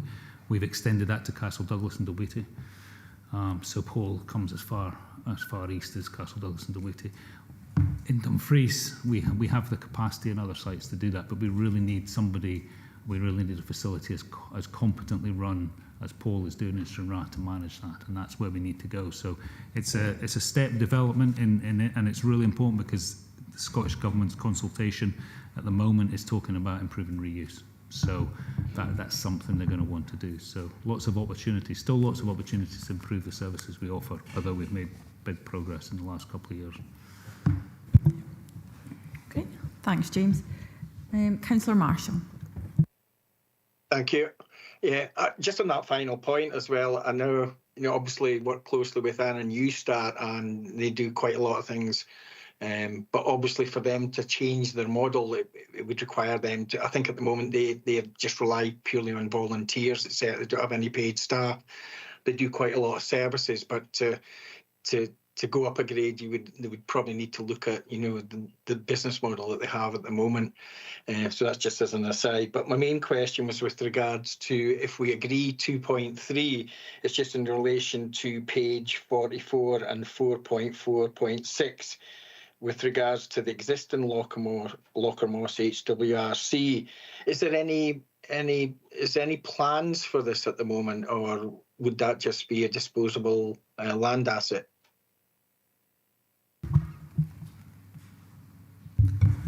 James? Yeah, through yourself, Chair. Councillor Marshall, the development of the Dumfries Zero Waste Park site with the new split level recycling centre, part of that development, we would see that the site of the existing HWRC, because we'll be closing the road access to it, and those of you who are aware of the site, it's not the nicest of road accesses.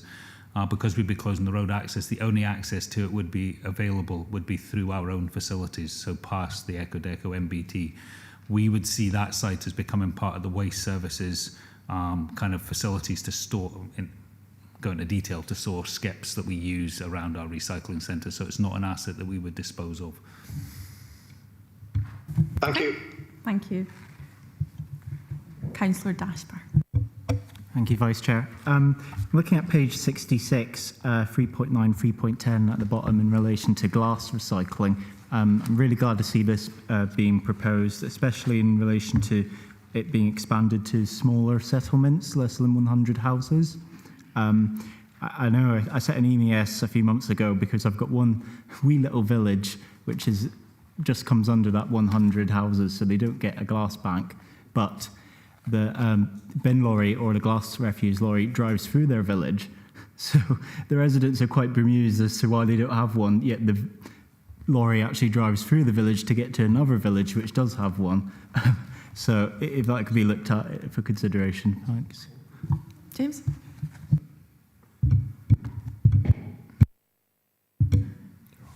Yeah. Yes, sorry, through yourself, Chair, Councillor Dasper. Absolutely. So with the changes in the DRS, deposit return scheme, not happening, or the delay in it, and we don't even know whether glass will be included, we think it's appropriate that we look at what other opportunities are for the communities to recycle glass closer to where they are. So we complied with the legislation previously.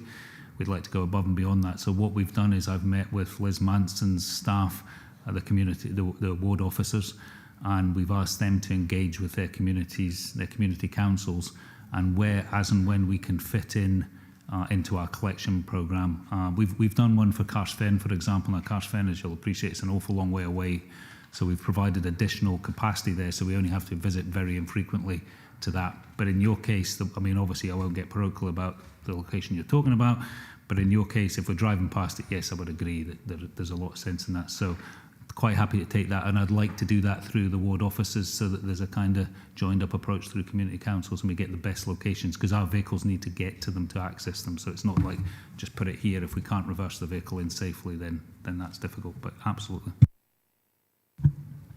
Okay, thank you. Councillor Drysdale. Good morning, Chair. Morning, members.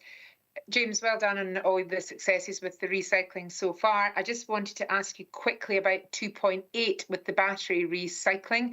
There's been a little bit of angst in the communities with regards to how that's going to work. And once we delve more deeply into it, it's quite simple. We'll get a bag and we'll get a leaflet.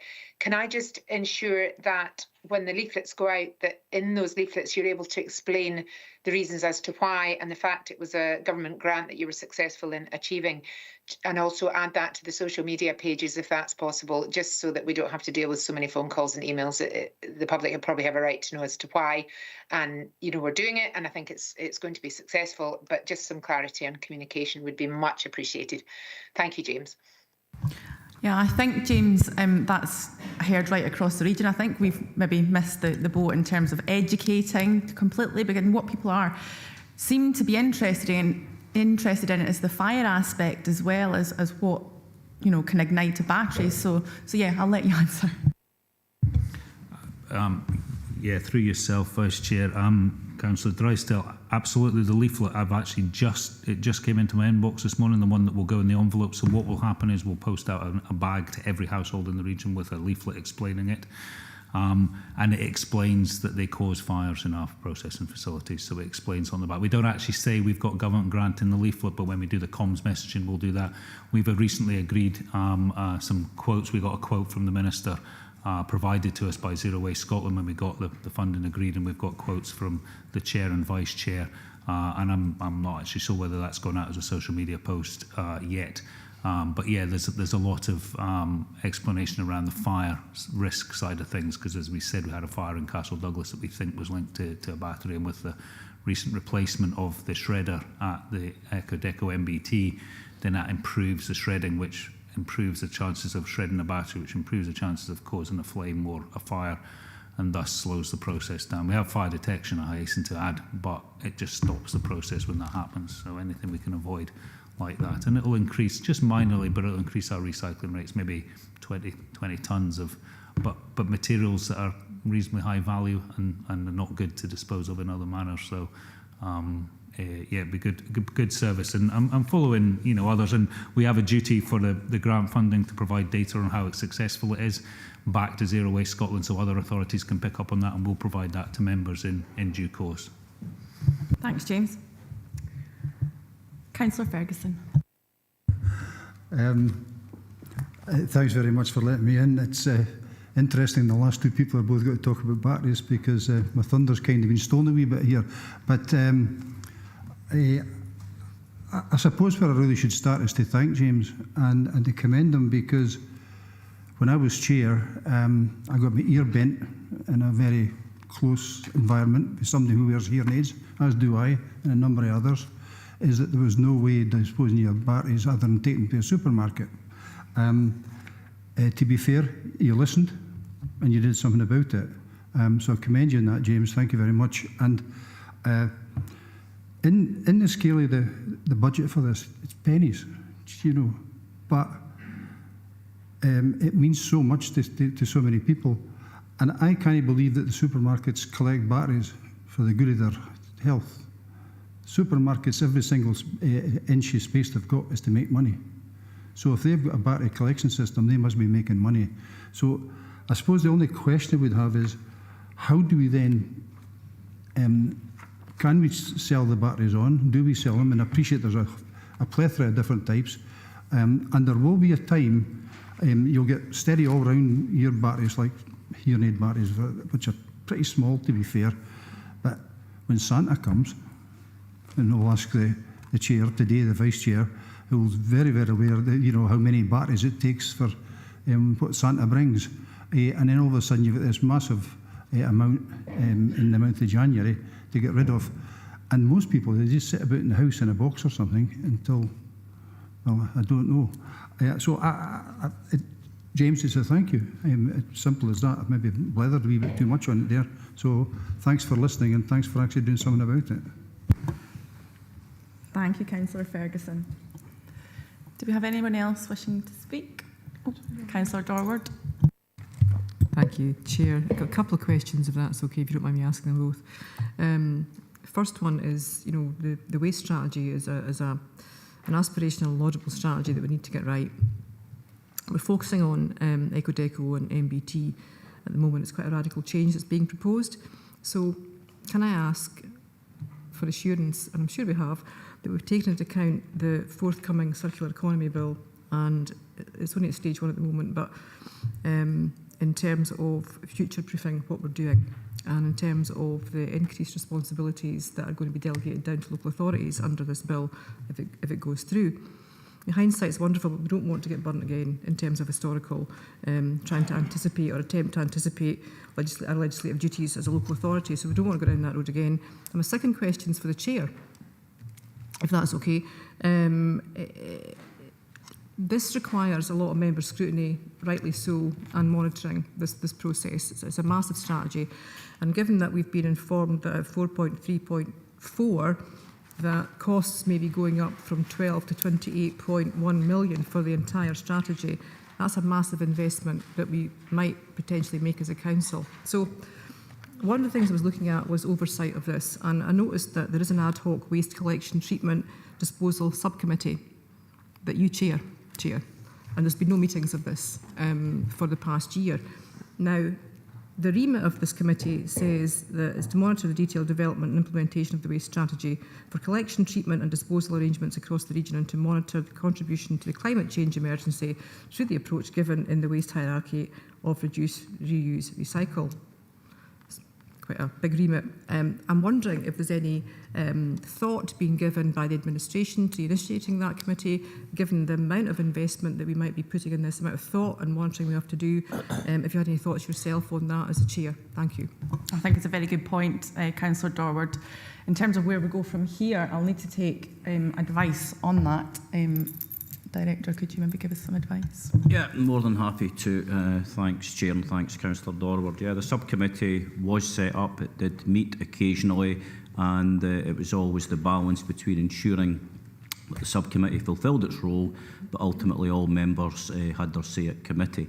and I think it would be fair to say that was where there were some areas for reflection, and on that basis I think, given that we're in now a really important stage, there's certainly merit in ensuring that where there is business to transact, and that's the key thing, and if it's that the involvement and development of strategy and then the scrutiny of that, that very much fits with the remit. So that's something I'm more than happy to discuss with the Chair and Vice Chair, and if it's felt appropriate we could re-establish meetings, and as I say, it's very much ensuring that it's adding value and not simply replicating what's coming to the Service Committee. But that's a really helpful insight. Thank you. Is that okay, Councillor Dorward? Yeah, that's great. Thanks, Chair. The other questions about pending legislation, and I'll be future-proofed for that. Thank you. Thank you, Chair. I'll perhaps give an introduction and then hand over to James for some more technical detail.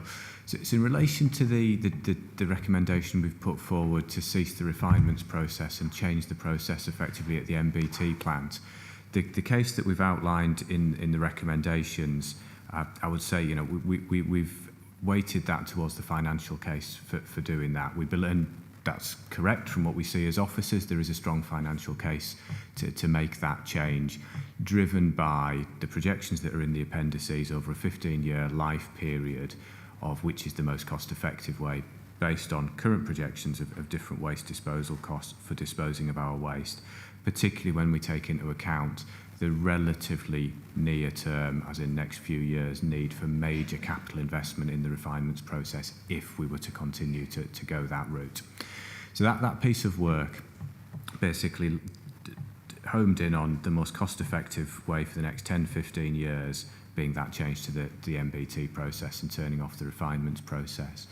But also within the appendices, but I would recognise it doesn't come through quite as strongly, is the kind of argument which is around future-proofing that. So this change brings us much more in line with the majority of waste disposal authorities. Production, particularly of the SRF and RDF products, are perhaps niche will be a bit stronger description, but certainly not the prevailing technology in waste disposal. So by adopting a change that brings us more in line with the majority of waste disposal authorities, we align ourselves more clearly with the overall direction of travel within Scotland and more widely across the UK. It also future-proofs things from a perspective of long-term management of that facility. The management of the refinements process is probably the most specialist element of the MBT process, both in terms of the plant and equipment, but also the skills required to manage that process. And we have to be live to the fact that, it is difficult to recruit specialist skill sets, particularly for something where I think there are 3, possibly 4 MBTs operating across Scotland, a couple more in the north of England, and then more further south. But that future-proofing from the perspective of, can we actually continue to run this with the level of assurance we require as well, all supports the case and the argument around it. So I'll bring James in here, but for the wider point in terms of the circular economy bill, yes, we believe this is actually the most prudent decision in that wider policy context. James. Through you, Chair, of course, to bring James in. Through yourself, Chair. Councillor Dorward, just to add to that, I think that's really important that we start aligning ourselves more with what's going on in the rest of Scotland. We've had that challenge, and I'm not saying the MBT was the wrong process to go for. It was developed at a time when we were avoiding landfilling, and that did that. Most authorities in Scotland are moving to the landfill ban that comes in at the end of next year to energy from waste, so effectively incineration of waste. And that's what our product will do. The advantage of retaining the front end of the facility is it reduces the volume by about 30%. So if you appreciate we pay a per tonne gate fee to take any of our waste to a facility to incineration, then reducing our 44 for transporting it and per tonne, paying per tonne. But it also allows us in the future, and this is the next stage, beyond probably, hopefully, my time as an officer, but in the next 15 years, do we move towards, we've got so little residual waste that actually we don't even need to do that part. We just bulk it and send it on to energy from waste, and that's where we want to go. So there's a big move, as you're well aware, to remove plastics from burning waste, because effectively you're just burning fossil fuels. and plastics can be recycled. Now, we don't recycle soft plastics, but inevitably that will be something that will change in time. So we want to get as much plastics out, because the cost, and this is the important thing to understand, waste is a really fascinating subject for lots of reasons, but one of the things that makes it different from most other things that councils do is that when we do it right, it's cheaper, because we get taxed heavily on doing it wrong. So when we put it through into landfill, you're paying £120 a tonne. When you put it through the MBT, it's that sort of cost, £120 a tonne. When the market's good, then you're making an income on paper and card, you're making an income on metals and plastics. Even when the market's bad, it's not costing you anything to get rid of it, or it's, you know, a few pounds a tonne. So it's a kind of no-brainer to say, can we get more and more into the red and blue bins and less into the grey bin? Because I love spending all the money we've got, but can we spend it better? Good points, James. Yep. Councillor Ferguson. Thanks very much. Just a couple of quick things have come up because of the way the debate's been taken us. Could we just be sure when we're talking about resiting out the Lockerbie Road and the reduction in the route and talking about the lease at Cargan Tower, are we talking about the entire staffing at Cargan Tower? Because if we are, where are they going to go? Because or are we only talking about reciting the waste staff and that side of what actually happens out at Cargan Tower? So I think for me the worry is if we're doing this on the premise that it's going to affect the lease at Cargan Tower, what exactly would the saving be? And I don't expect an answer for that today, because that's obviously something that needs to be worked out. And the second thing, just very quickly, Chair, is that the subcommittee, yeah, absolutely have it, but could we just reinforce that as under the current delegations, it has no decision-making powers. Yeah. It's purely for consultation, yes, and information purposes. Because unless you're aware of that, you're going there and you're wasting your time. And yeah, okay, you get my message. Thank you, Chair. Yes, in relation to the consideration of Cargan Tower, that we've kind of termed, I think, phase 2 of the Dumfries Zero Waste Park in here. That's about us looking at a master plan for that Lockerbie Road site to assess whether further operational or which further operational services, so frontline operational services like fleet, like community assets, could potentially be located on that site. But you're quite right, Cargan Tower is also an office base for predominantly office-based staff. There, I think perhaps we might need to come back to you with more information, but there's an interaction there with the wider property asset management strategy and office strategy for the Dumfries area as well. So can come back to you with more information around that when we've received that from working with colleagues across the property service. Thanks, Stephen. Happy with that? Director? Yeah, thanks, Chair. And just to reaffirm, obviously, be very careful that this has been taken forward to reassure all members through senior leadership team, and ultimately, Stephen's right that there'll be parts of this that is relevant to this committee, but ultimately the delegations sit elsewhere in the council, so it's not a decision of this committee in terms of the overall property asset management. Thank you. Thank you. Councillor Blake. Thank you, Chair. First of all, I'd like to give my thanks to James and his team for hosting the visit that I had to both the zero waste plant in Stranraer, the MBT plant, and the proposed zero waste site in Dumfries.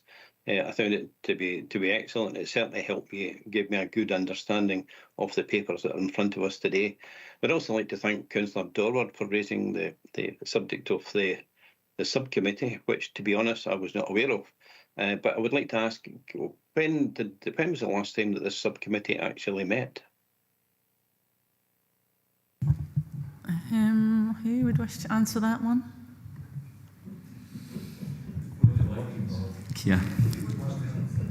Yeah, probably last term, and something will clarify for Right, members, but okay. certainly a reasonable length of time has passed, and it's just to reaffirm what's been said, that one of the considerations was ensuring that it fulfilled its delegations, but at the same time it was also felt in terms of best use of time to ensure that all reports came through the main committee at that particular point, because there's a real danger of it was duplicating, and I think that's where we need to revisit, if we're going to do this, the delegations, to be clear that it absolutely does add value. So that's something we'll take away, including when it last met. Thanks, Chair. Oh, Claire apparently has some information for us. Okay, just to confirm, the Ad hoc Waste Collection, Treatment and Disposal Subcommittee last met on the 4th of November 2021. Thank you. Thank you. Councillor John Campbell. Thanks, Chair.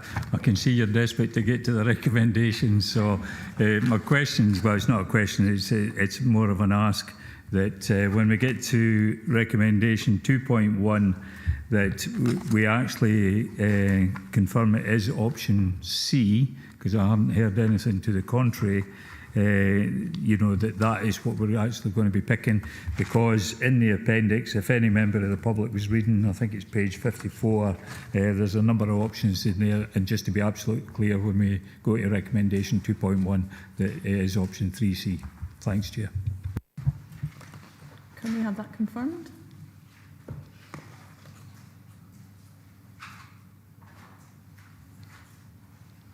I think there's two options on page Yeah. 42, which is option 1, which is the status quo, which I don't think is, in my own opinion, is viable. So I take it as option 3 that's we need to progress. It's just to make that clear when we get to the recommendation part. Thanks, Chair. Yep, confirmed. Okay, anyone else wishing to speak? No? Okay, so we will indeed move to the recommendations. Are members happy to agree recommendations 2.1 to 2.8? Thank you. Okay, so I'm told that lunch is here. I was told maybe 20 minutes ago. So I think we may stop there and reconvene at 12:50. Okay.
Good afternoon, members, and welcome back.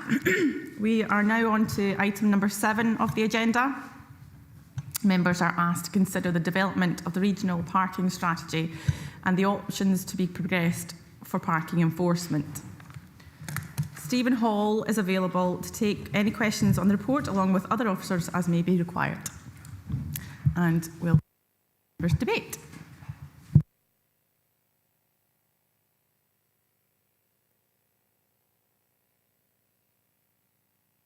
No one? No? Howie. Thanks, Chair. If nobody's coming in, I'll kick it off and see where we go from here. It's just with regard to the impact assessment referred to on page 82. My belief is that we should not be making a decision on these matters today without that impact assessment having been carried out. So to that extent, I'm quite happy to submit a motion that we defer making a decision on 2.4 until we have the results of that impact assessment. And I would look for support in that matter. Thank you. Okay, thanks, Councillor Howie. Councillor Ferguson? Can you get some clarification, please? Is he only talking about the regional planning strategy, or is he talking about the decriminalised parking enforcement, which are two separate issues? Councillor Howie?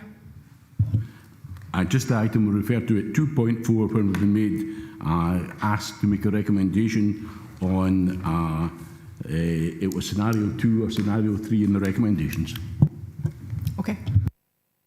Does that clarify that for you, Councillor Ferguson? No. No. What is it you need to know? Well, they're two separate issues. Are they two separate issues? They are two separate issues. Right, okay.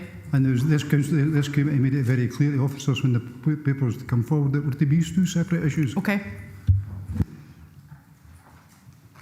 Do we have someone that wants to come in on that? I'll second Councillor Howe's motion. Thank you, Councillor Campbell. I can see Councillor Blake wants to come in. Yep, thank you, Chair, and thank the author for their support. I really welcome it. It's been long overdue. We have a real parking issue in Dumfries and Galloway, as many areas do, and I feel the DPE is the only way forward. I don't want to stifle discussion by putting a motion on the table at this time, but I certainly would be in support of the full DPE as shown later on in the papers. But I'll leave it to other members if they wish to discuss it. Thank you. I'm happy to second Councillor Blake on that. Any other discussion? Question? Councillor Ferguson? I'm not sure if what Councillor Howe put forward was a procedural motion. Maybe governance can enlighten us. Claire, can you clarify, please?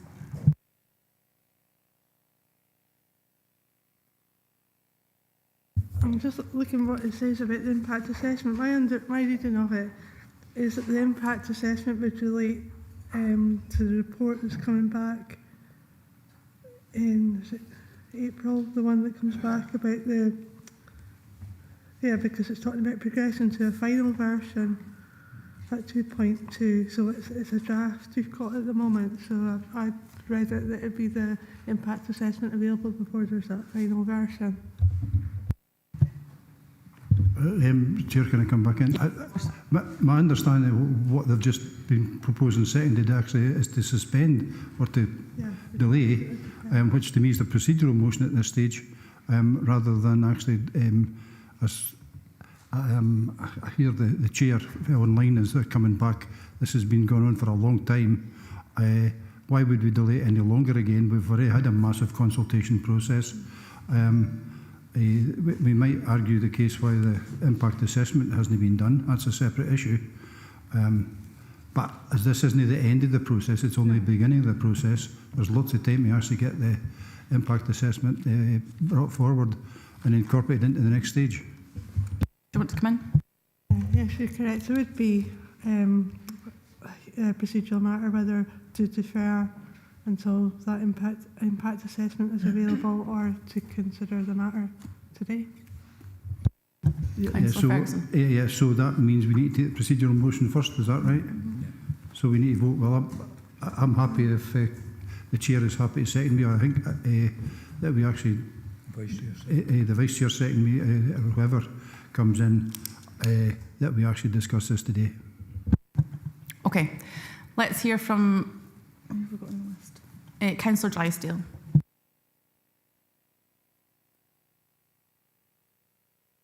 Yeah, thank you very much, Chair, for letting me in. I think before we have further debates and discussions on this, I'd just like to draw attention to what Transport Scotland stated, that the integration of enforcement powers and parking policy should enhance local authority accountability to the residents for overall parking policy, as well as enabling better monitoring of the effectiveness and value of parking controls to ensure that policies are responsive to public needs. So that's in the Transport Scotland document. And I just want to make everyone aware this afternoon that, you know, we've had quite a number of petitions back, as well as the survey that we've read in depth. So we need to take account of all of those.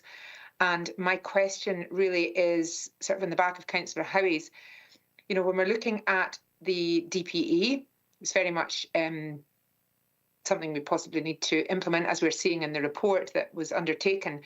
But also, if we look deeply at the penalty charge notices in other parts of Scotland, we notice that Angus, East Renfrewshire and Inverclyde have deficits of £272,000, £31,000 and £219,000 this year alone. And I think the fear for communities is that in the future...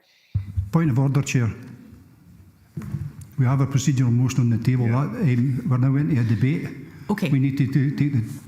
I've moved that we actually do the business today, right, which is an amendment to Councillor Howie's motion, and I'm looking for a seconder. Happy. Okay. Claire, can you just clarify the position now?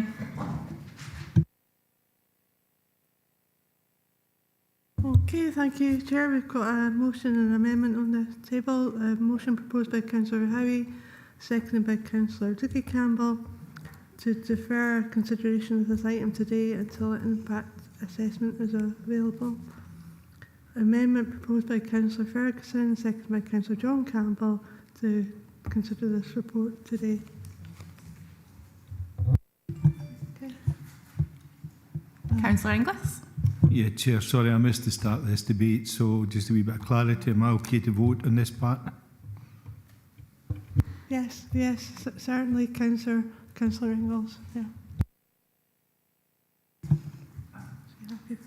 Yeah, if there's no other counter amendments, happy to go to the vote. Okay, going to the vote then, Chair. Just bear with me a second.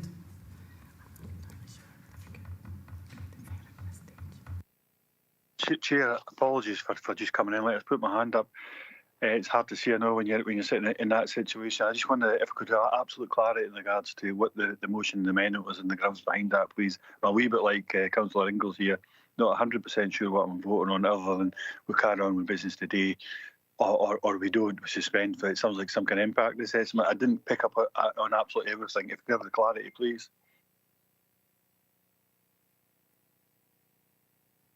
The motion was to defer until an impact assessment is available.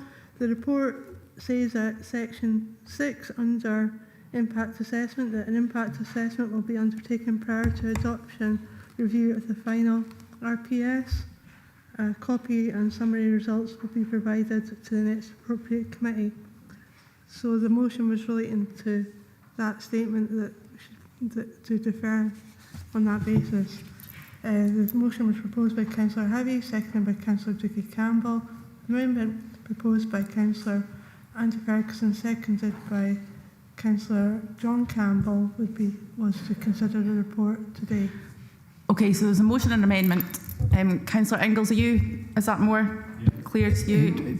Chair, I actually added and said that the impact assessment can be, because this is the start of a process, the impact assessment can be included as this progresses. Okay? Yep. So it's not just a case of let's forget about an impact assessment. I'm far from that. No, but what I'm saying is that there is a mechanism for doing that, and that will allow us to then at least start the first steps. Yeah, absolutely. Okay, will we go to the vote? Okay, going to the vote then. Chair. Amendment. Councillor Blake. Amendment. Councillor Dookie Campbell. Motion. Councillor John Campbell. Amendment. Councillor Ian Crothers. Amendment. Councillor Dashper. Amendment. Councillor Davis. Amendment. Councillor Dempster. Amendment. Councillor Dorward. Amendment, please.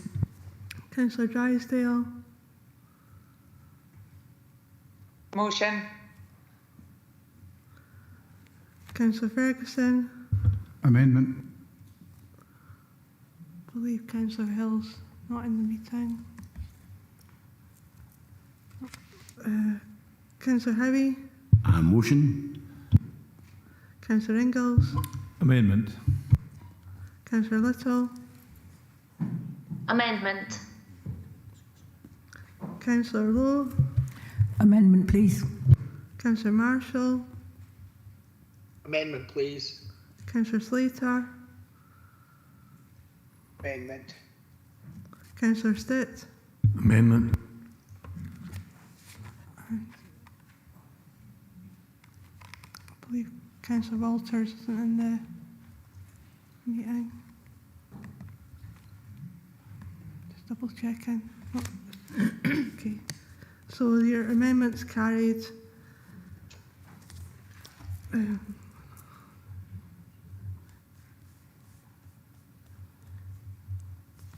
15 votes to 3. Thank you. Thank you, Claire. Okay, I'll now open up the debate. Are there any questions from anyone? Nope. Anyone online, Claire?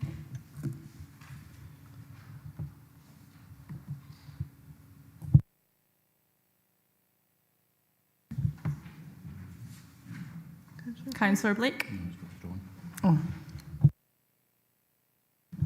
Thank you, Chair. If there's no further discussion, in that case, I'd like to formally move that the motion that we do at the recommendations at 212223 with the option 2 and 24. Okay, thanks. Councillor Ingalls? Yeah, I'll second that. Thank you.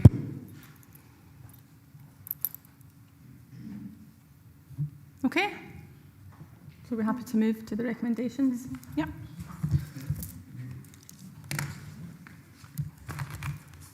Just wait a second.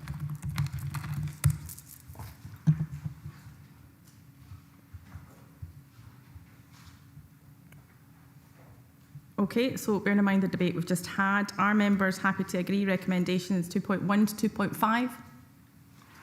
Yep. Excellent, thank you.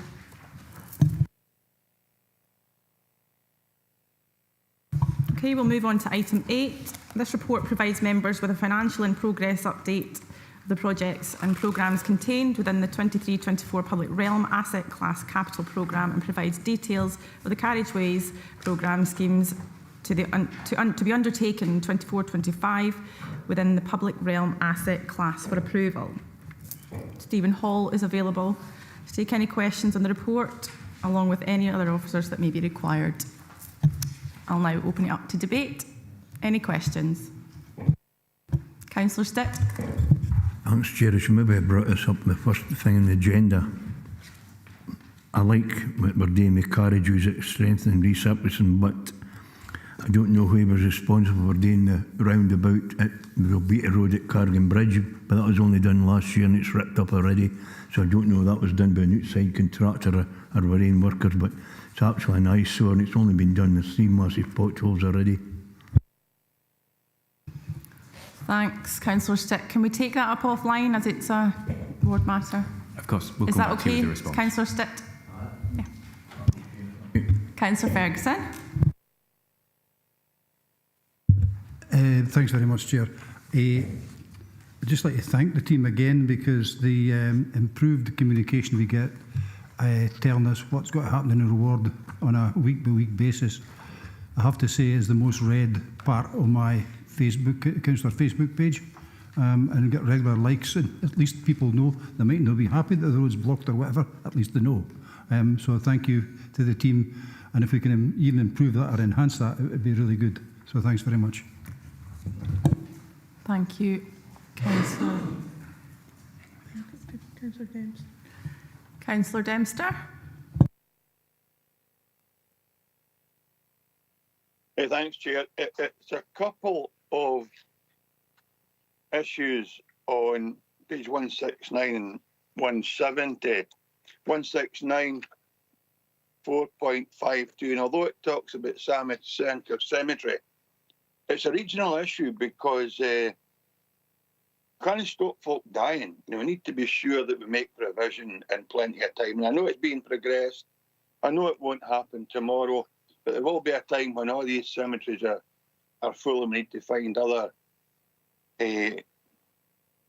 land to create new burial grounds. So I'd be keen to see a report in April. It may be that Karen's proposing to bring a report anyway, but a report on all these extensions to make sure that they're made and created in time to save any distress to the wider communities. On page 170, it's about some of the carry forwards, and it's one of my words is when they go for 2021. I understand the number of issues that have caused the delay, but I'd like to be comforted in the knowledge that if we're delaying them for a further year, that at some stage they become a priority and don't simply cascade on year. And the only other thing I would say on the point Andy made about, or Councillor Felix made about the reporting on a monthly or a weekly basis, that's great, provided the work is actually done when it's programmed to be done, because, like Andy, I advise constituents that if there is an issue and it's on that report, I'll tell them that it's been done in the period of time it's been done in. But on some occasions, that doesn't happen, and it just causes another issue for both me and the service. So, with these observations, Chair, and I don't necessarily need a response, I'm happy with that. Thank you. Okay, thanks, Councillor Dempster. Karen, do you want to make any comment on that? Thank you very much, Chair, and thank you, Councillor Dempster, for your comments. Just to give members the assurance that in April we propose to bring back a report to members in relation to the burial strategy for Dumfries and Galloway. Part of that strategy will be in relation to burial ground extensions. Thank you. Okay, thanks, Karen. Councillor Dashper. Thank you. Yeah, it's sort of hard not to get a little bit parochial here because, you know, you look at your area and you go, oh, what's going on? But I'm looking at page 180 and there's only 2 projects listed for the carriageway resurfacing in the Wigtonshire area. Annandale and Exdale's got 11, Nifsdale's got 7 and the Stewardtree's got 18.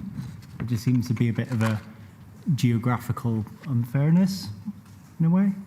Thanks. Can someone, sorry, was that the end of your question, Councillor? Yes. Yeah. Is someone able to clarify the prioritisation? Thank you, Chair. The approach is one of asset prioritisation, so effectively prioritising project schemes, investment in those areas of the network that are most urgently requiring that in relation to the deterioration of the asset. In terms of the detail specifically of the road network in Wigtonshire, I can't go into that level of detail. I don't have that information. But there is a methodology that we have in place that prioritises expenditure based on the asset need as opposed to its location within the region. If any colleagues want to add to that, or if that would do as a response. I don't know, to be honest, because to me that sounds like you're saying that the roads are wonderful in Wigtonshire and you don't need to do anything with them. That's what that answer sounds like. I don't know. Thanks. Thank you, Chair. Not for a minute, no. And I think from my comments earlier in this committee, hopefully recognise, there's a lot of work to do to get to the roads to what we would all, I think, deem an acceptable standard across the region. The additional investment that we've got coming in over the next 4 years will enable us to do that. The programme is increasing in its scale, but it's important that in order to get the best value for money out of that additional investment, we do invest it in those parts of the network that require it most urgently, and make those investments wherever we can in a time frame that provides the best value for money based on asset deterioration modelling, which our asset management team undertake. Sorry, a bit of a technical answer, and I quite understand probably the driving point, which is one of, no, the roads are not perfect in Wigtonshire, because they're not anywhere. Thank you. Stuart, do you want to add anything? I can see you nodding. Thanks, Chair. I would just like to say that as part of the roads review and the investment that we've been doing, we've been putting a lot of emphasis on a data-driven. We talked about AI previously at some members' seminars and things, and this is a culmination of all the work that we've been doing, giving us a good spread of knowledge on what the road condition is right across Dumfries and Galloway. As Stephen said earlier, we're looking at it as a whole and not just pigeonholing Wigtonshire, sheer trade things. We're looking at improving the whole network and putting the information that we have to hand through the data process. It's pulled out these prioritised schemes that are going to, over the next 4 years, improve our network. As we dictate, we've actually said in our ASOR that we brought to December committee, this is all part of that forward plan.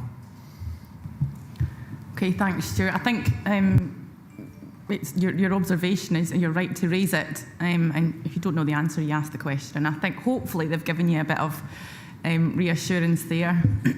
I'll take that for now. I guess I'm just trying to stress that optically it doesn't look like it's prioritising the whole network. That's how it appears, but thank you. Councillor Carruthers. Thank you very much, Chair. I'm looking again at page 179, similar to Ben. So Annandale and Eskdale, there's a number of projects here. Probably a rhetorical question, but it looks like, so Annandale and Eskdale consists of 3 wards. It's Annandale South. I was looking at, obviously you can't help it, but your eye as a local member to that ward cast towards it. I don't see any of the carriageway resurfacing. I suppose a couple of aspects, a couple of questions really in regards to that actually. So one is Annandale South, is there any projects allocated with Annandale South? And it's the second question, probably more appropriate, is the carriageway resurfacing. What does that mean in real terms? Is that like surface dressing? Is that overlays? What does that mean? And probably away from this committee, I would like to see the projected potential spend in each project as we go forward to get an understanding how this will equate to the full amount that we are actually going to spend across the region. So that's not just for Annandale and Eskdale, it's in particular to Appendix 4, but across the whole of the region. That's maybe information we need just for members at the moment. So 2 aspects. Does Annandale South sit within that? Annandale and Eskdale, I don't see where it does, if it does, and the potential spend in regards to that. I would like to see that in private, please, at some other point. Thank you. Stephen? Thank you, Chair. So the question, I think, raises an important point of clarification. So what we have in this report in terms of detailed scheme lists is just for the carriageway resurfacing programme, so one of the methodologies. We haven't got itemised within this report where the locations are, for example, for the surface dressing programme, where we're anticipating a significant increase in the scale of the surface dressing programme. Surface dressing, just as a reminder for members, where effectively bitumen is applied, binder is applied to the road network, and chippings on top of that are rollered in. We don't have some of the other surface treatments that we will look to deliver through the capital programme in this report either. The rationale for that was we're bringing the resurfacing schemes earlier than would normally be the case in the approval cycle in order to help us with our works planning and procurement of them. That perhaps answers one of the other questions there from Councillor Carruthers, that these are the resurfacing schemes, so effectively brand new road surface going down onto those elements of the network, as discrete from significant patching works, from inlays or from surface dressing. So only one component of our overall carriageway maintenance programme. Thank you, Chair. Okay, thanks, Stephen. Does that answer your question, Councillor Carruthers? It does, in fact. I'm assuming it's a structural overlay, and maybe in regards to the further information, can you see that forthcoming? It sounds like this is looking so good. That's great. If we've got these jobs good to go, hit the ground running. Excellent. Further spend, further information will come on. But look, keen to see whether it's in private or post the actual when the jobs have been completed, but the further potential spends that we're looking at, so we can kind of see that aggregate, see how it's spent across the whole of Dumfries and Galloway. And is there any actually at this moment in time? Maybe it's irrelevant, you didn't have to answer it, Stephen, but there was a question there, was there any in Andale South, but I'm sure that was sorted out as time goes on. I can see Stephen's volunteering to speak. Thank you, Chair. I just need to make a correction. Apologies.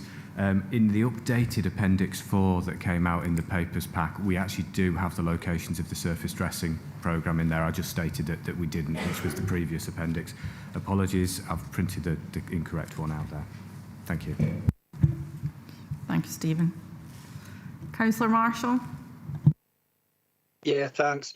Yeah, just on that last point, and I think in the reporting, because we've asked for it before and we do get it now, not so much in that report, the reports today, but usually when we get the updated reports through the year for the programme, it does then start to give us the information completed, but also it gives you how much it cost as well. So really just to kind of reassure Councillor Carruthers that information does come through. I think with regards to Councillor Dashper's observation, I think it's right that there's a priority now, but I think over the last few years as well, I can remember that there seemed to be more in the east rather than the west, so it's just about, I think it's about priorities now. But my main point I wanted to raise, and I did raise this last time, but it's under general footways on 4.15 on page 165.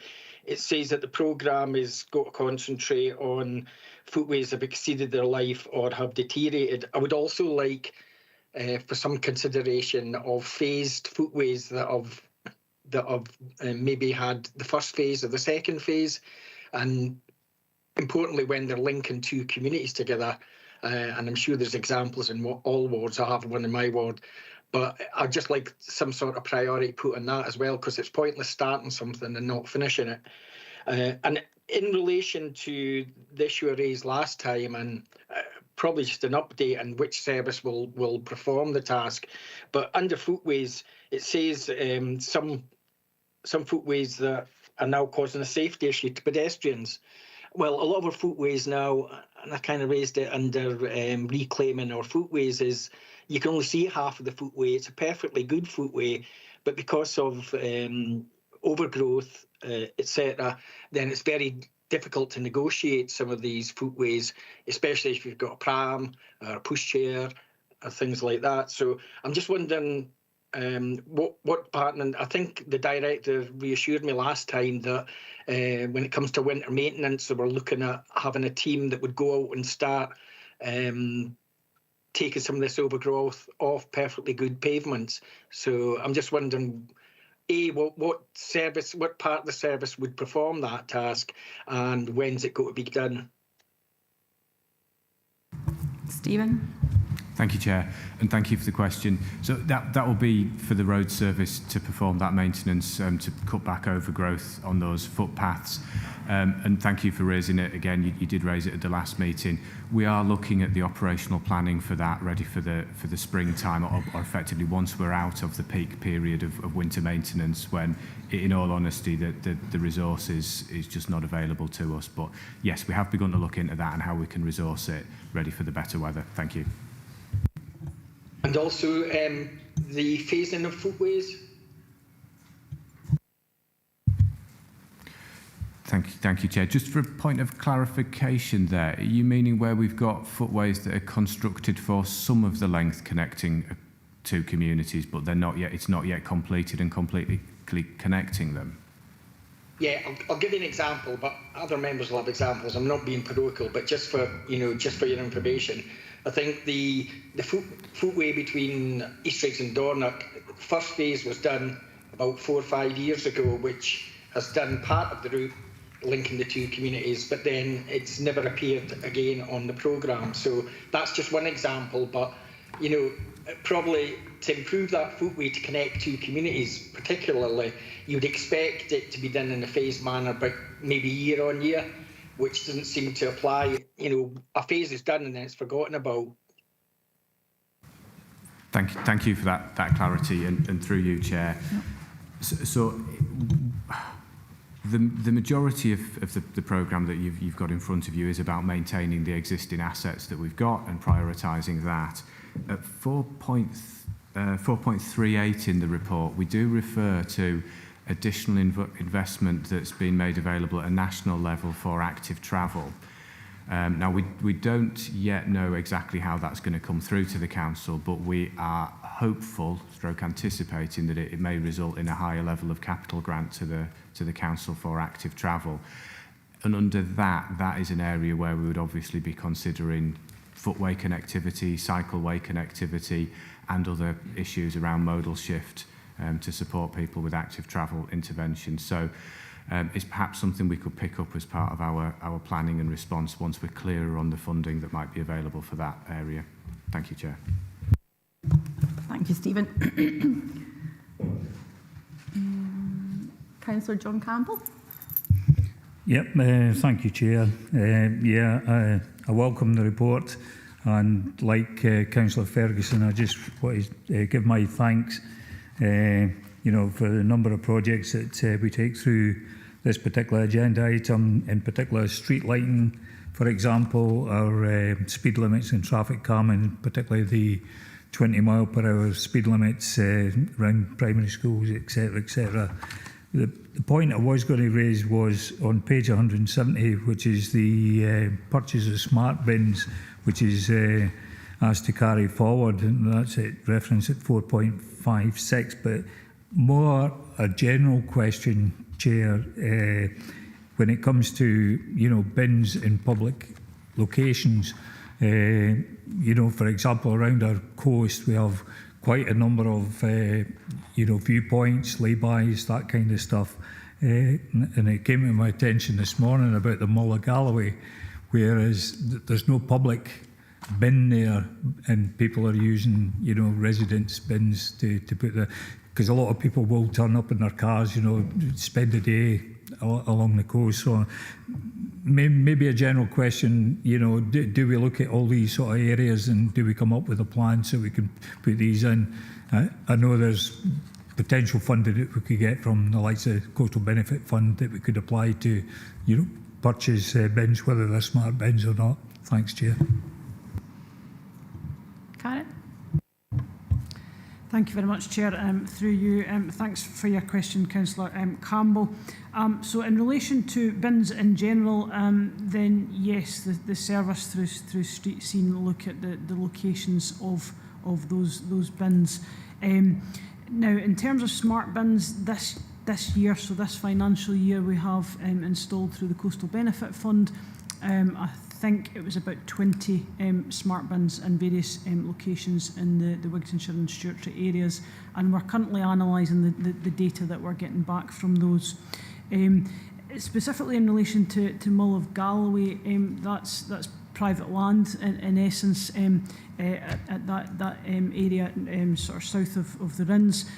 However, officers can discuss further with the Development Trust, who've obviously got ownership of that land up there, to see if there's any support that we could provide the Development Trust in that location. Thank you. Okay, thanks, Karen. Does that answer your question, Councillor Campbell? Councillor Dempster. Thanks, Chair. Just a couple of things.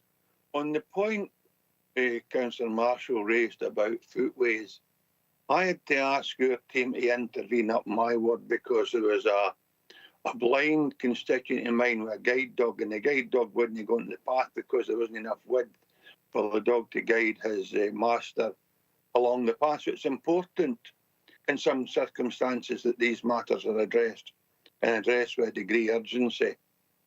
As far as the programme and Agenda 8 goes, I'm delighted with it, because there's another issue with the policy that was referred to that we have agreed at full council a few years ago. And what it does is it disadvantages anyone who used as a Class B, C or an unclassified road because they're away doing the investment programme. But for some of these people, it's a lifeline for groceries and school and whatever else.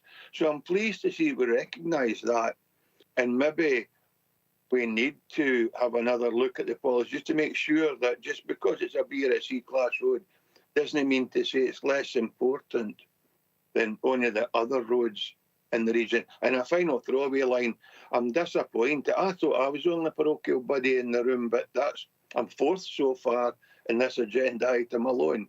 Thanks, Chair. Not sure if there's a question in there, Jim, but thank you very much. Councillor Ferguson. Thanks very much, Chair. I'm the fifth parochial question. No, actually, I've already asked the parochial question to Tony outside the meeting, so I've got one of them covered. I think it was the STPR review, and then which has now got money from some mysterious levelling up fund, or something like that, to look at the pinch points on the A75, 77 junctions. And I see at 4.29, and at the sixth bullet point down, A76 Cuckoo Bridge North. That is actually one of the pinch points that's mentioned in that government review. And so I think the question for me here, because this makes it strategic, is are we going to be able to access some of the 8 million towards the cost of looking at what we're doing at Cuckoo Bridge, given it's the junction of the A75 and A76, and probably the biggest pinch point in Dumfries, I would suggest, for where cars getting stuck, especially now that we've got a supermarket on the corner. Be interesting to see what the team say to that. Tony. Thanks, through you, Chair. Yes, Councillor Ferguson, I think it's maybe the terminology of that when we refer to that scheme there, the A76 Cuckoo Bridge North, it's actually the existing Tooken crossing just at the bridge, just adjacent to KFC. Obviously, the A75, A76 main Cuckoo Bridge is a trunk road. We're looking at making improvements to that existing crossing point at where you come out from the bridge on that section of dual carriageway, will we call it, between the roundabout that takes you into the retail park and the main Cuckoo Bridge roundabout. Thanks, Tony, for that. That was kind of my worst fear. That was exactly what you were looking at here, because I think now what I'm looking for now then is that are we, as a council, now talking how we can use some of that £8 million development fund to actually sort out the 75, 76 working with Transport Scotland, because as I say, it was the biggest pinch point. And when you actually then look at it, if something happens in that roundabout, right, you could technically have no way north into the 76 is a really busy road, as Jim Dempster always tells us. And if there's something that happens on that road to the west of that roundabout, everything comes through Dumfries Borough, because that's the route, the safety route for it, which is one of the two routes to take, either Laurie Now or Pleasance Avenue. So, I think I'm trying to get a handle in here is that are we actively talking to the people who are going to undertake the £8 million worth of work to say how can we fix the traffic flow and the traffic safety problem, given it's also the way at the ambulance depot at the Cuckoo Bridge roundabout. And I'm being strategic there rather than a local ward issue. Stephen. Thank you, Chair. So governance of that expenditure at this point in time, my understanding is sitting between Department for Transport, UK Government and Transport Scotland. Yes, we're seeking dialogue with the relevant officials at both Transport Scotland and the DFT around this to understand their timeline for investment and the scope that is included within that £8 million. And at this point in time, that's the assurance I can give committees that we're seeking that dialogue with the relevant senior officials at the two agencies. Thank you, Chair.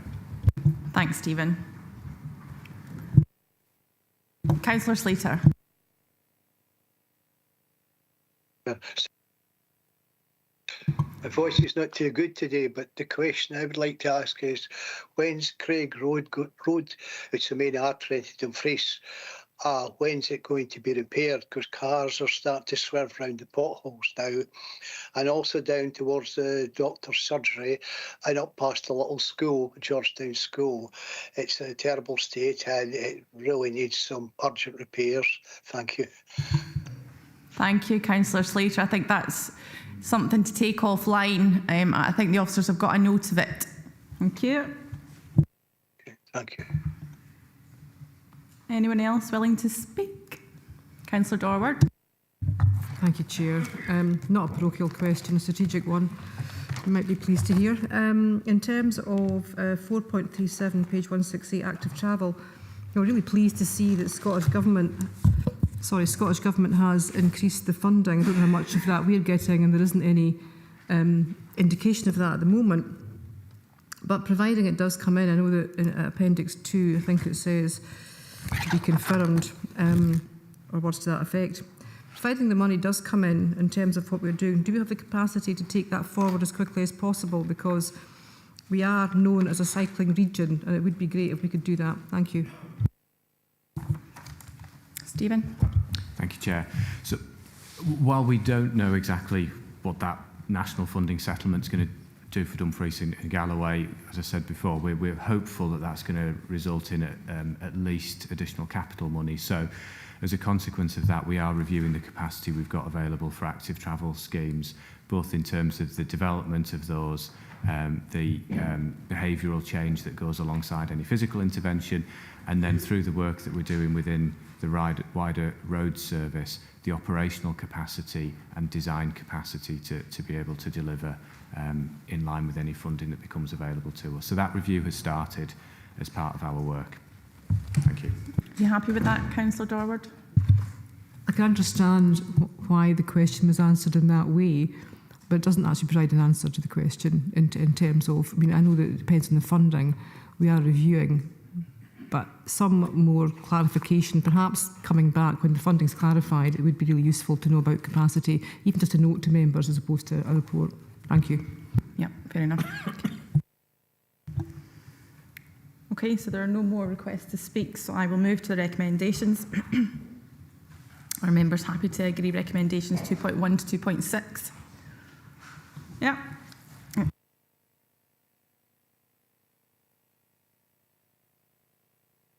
Move on to item 9. A notice of motion on attachments of banners and motifs to street lighting columns was received at full council on the 30th of March 2023. It was agreed that a report on the policy and procedures for attachments to street lighting columns would be presented to the Communities Committee. Stephen Hall, again, is available to take any questions on the report along with other officers as may be required. And I'll open up to members' debate. Any questions? Councillor Dashper. Thank you. Yeah, I've read all the information here, basically. I find it quite interesting. There's nothing about political rules in relation to advertising on signs and such. I think that should be as a condition, no political advertising. I thought that was already in place. I thought it was as well, but I've read it and I don't see it, unless I'm mistaken. Callum? Yeah, there's separate legislation on that. I got contacted by Mary Copeland yesterday, just asking about that, and she wondered whether we could put that into it if it was accepted. Thanks. Okay. So that'll be included then. Okay. Yeah.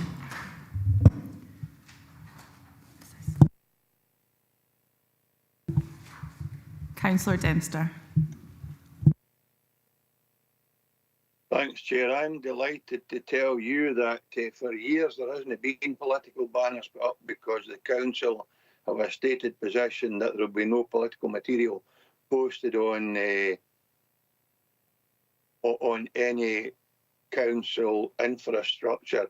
And if you go through some of these central belt towns and villages. They're awash with publications, and it just detracts for the whole appearance of the place. So I'm pleased, and if that's to be included in this paper as well, or this document, or this guidance as well, I'd be happy with that, because I think our region are leading in terms of managing political publications or banners. But to come to the point, Andrew Wood and I submitted this motion, disappointed with the outcome, but understand why that outcome has been determined by officers. And the only thing I would want to be reassured, and officers have said that they'll work with communities across the region and help them to promote their festivities or festivals in other ways if they can utilise the lamping or light standards because of the limit to the size of attachment that can be put. Grateful to officers for the time they put in, disappointed with the outcome, but prepared to accept that and just move on, Chair. Thank you. Okay, thanks, Councillor Dempster. Do we have anybody else to speak? No, so with the Councillor Marshall. Yeah, thanks, Chair. Yeah, I mean, there has been for some time, and I think Councillor Dempster mentioned it, there's no political banners or posters, etc., that are erected on mainly on lighting columns, etc. I'm just wondering though, and I've read through the document, but the only concern I've got is the resources to maybe police this, but also we have to watch as well that local businesses, etc., don't start using lighting columns, etc., to post advertising. So it's just watching it. I welcome the report, but it could be abused, So I'm just wondering what measure we have in place to ensure that, and also to ensure that that notices that are valid are up for the permissible time only. Stuart, do you want to come in there, because we've spoken quite at length about that? Do you feel comfortable coming in? Yeah, thank you, Chair, and thank you, Councillor Marshall. Yeah, as Chair says, we have spoken at great length on how we police this going forward as part of the service. We are working on a permit system for any community groups that want to come to the council and ask for permission to install banners, etc., on our street lighting columns. So first of all, there will be a permit system in place, and this permit system will inform our technical staff who are in the field, who can then report back whether or not any illegal postering or banners have been installed. We can then go to the community groups that are involved and start the process of removal if required. So I think we've got a robust system in place, or there will be a robust system in place to allow this to happen. And I think the good thing about the documentation is that we can start the dialogue early with community groups. When they come to us asking for permits, and we can go through the pros and cons on whether or not we can allow this to happen. So I think we're in a good place come the 1st of April when this is due to come into force, if agreed today.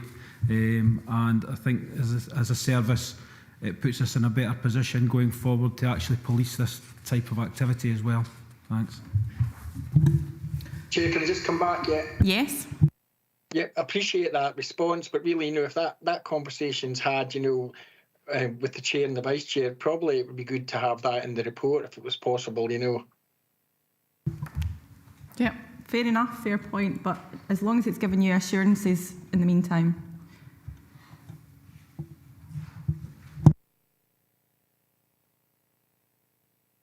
Anyone else to speak? Nope. Okay, and we'll move to the recommendations. Are members happy to agree the recommendations 2.1 and 2.2? Okay, thank you. Okay, we'll move on to item number 10. This report provides members with an update on the next steps of development of the Community Asset Service to ensure the focus remains on providing positive community spaces in conjunction with our communities. To bring this to life, we will show you a short video which will be of real interest to members, I'm sure. It showcases the way the service works within our communities and how it has developed over the years. Karen Brownlee is here to take any questions after.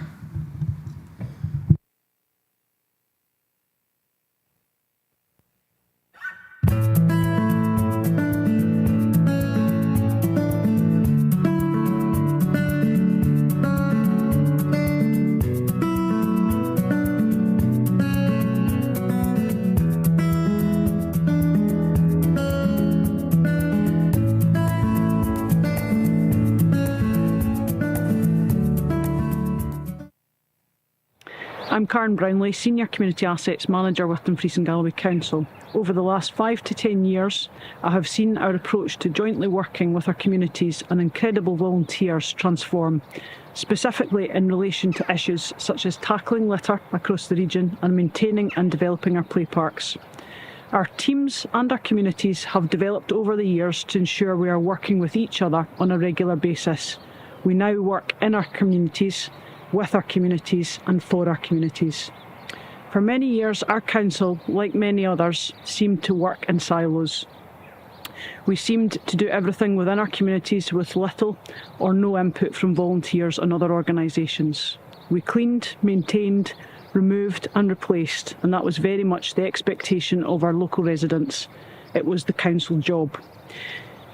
When we were offered help and support from voluntary groups and individuals, we rarely accepted it, and we certainly didn't empower our communities to manage their local facilities, maintain and clean their local environments. At that point, we were not very good at harnessing the power of communities and responding positively to requests for support.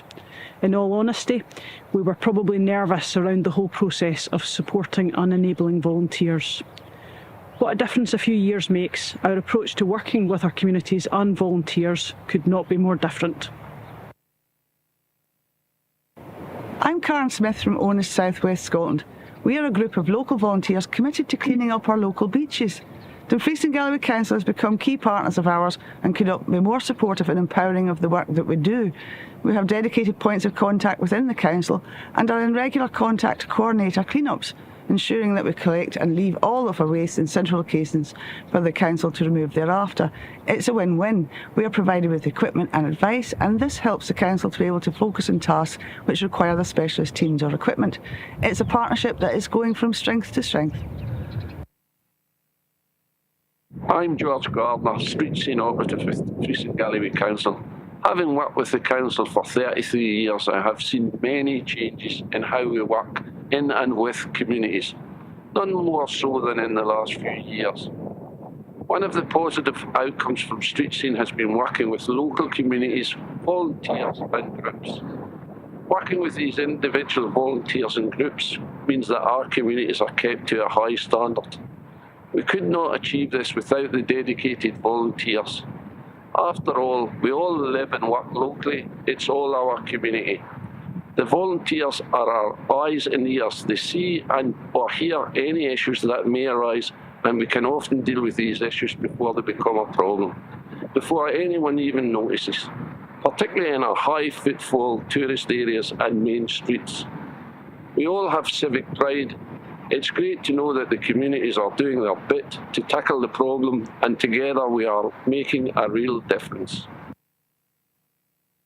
Hi, I'm Louise Ross, trustee of Annan Play Park Steering Group, a small group of local volunteers who years ago approached the council to ask if we could work together to develop a flagship play park in Annan.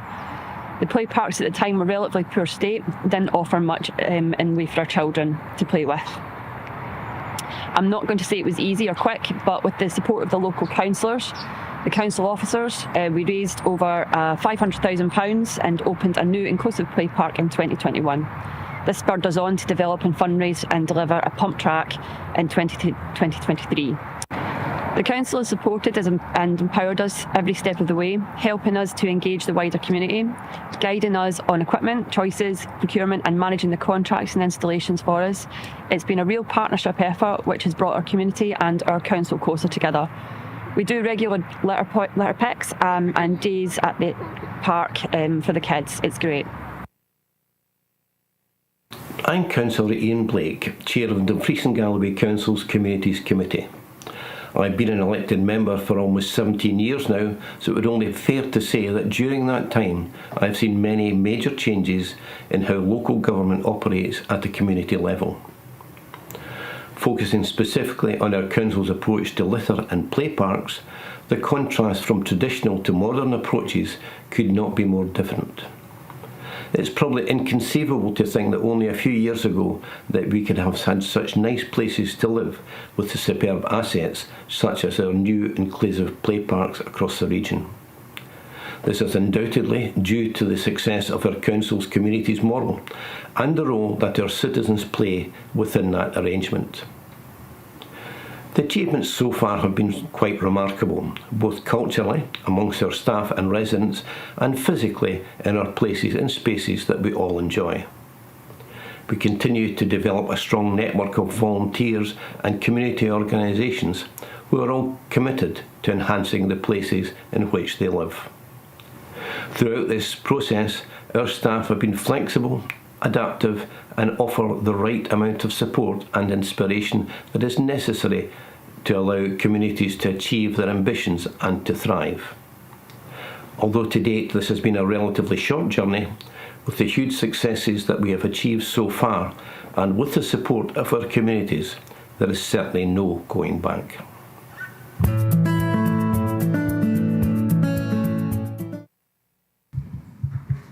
Thank you, Karen. I'll now open it up to debate. Any questions? Councillor Dashbar. Hi, thank you for the report and the video. I've read it, and 4.7.1, litter and street cleansing. There's one thing which I feel isn't mentioned here, and it maybe should be, and that's something that we're all very, very familiar with, dog fouling and dog waste. I'm assuming, will that be included as part of the litter strategy plan, action plan report that's forthcoming? It just seems like a significant omission to me. Thanks. Karen. Thank you, Chair. Through you, thank you, Councillor Dash, for your question. In relation to dog litter, that is, as we all know, one of the major littering issues across all of our communities. I would see it being part of the overall litter strategy coming forward, and I'm proposing that would come forward in April to members. Just to note, dog litter and specifically can be disposed of in normal litter bins, so it's not separated now, if that makes sense. Thank you. Happy with that? Councillor Dickie Campbell. Thank you, Chair. Karen, I was pleased to see the biodiversity is in the theme for on page 221 at 4.7.3. Just to ask a question around weed control. Springtime will soon be with us, and that's when I certainly have started to get complaints about the council using glyphosate or Roundup. And I remember in the last couple of years having discussions with Robert Lowther about alternatives to using that particular chemical. Can you maybe update us in terms of where we are with that, and if we are using other methods of weed killing, as well as obviously volunteers helping out with manual weed killing? Thank you. Karen. Thank you, Chair. Thank you, Councillor Campbell. We currently continue to use weed control methods, which does include glyphosate, but it's a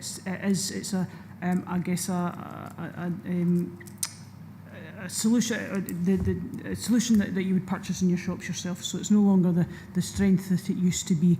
In terms of looking at other options, you spoke about volunteers. So we do work with our communities, and there's some really good examples out there in our communities who support us to remove weeds from pavements predominantly. And we are working with other local authorities and benchmarking against other local authorities through APSI in relation to other weed control methods available. Currently, there is no as far as I'm aware, no new methods on the market, but it's something that we'll continue to look towards to look at different options for us. Thank you. You happy with that, Councillor Campbell? Yep. Councillor Drysdale. Thanks, Chair. Hi, Karen. Thanks very much for the report. It's excellent. And I just wanted to praise the work of D&G Eco Warriors as well. They've done a brilliant job with our beaches. We have far cleaner beaches than we see in many other parts of the country, so I congratulate them.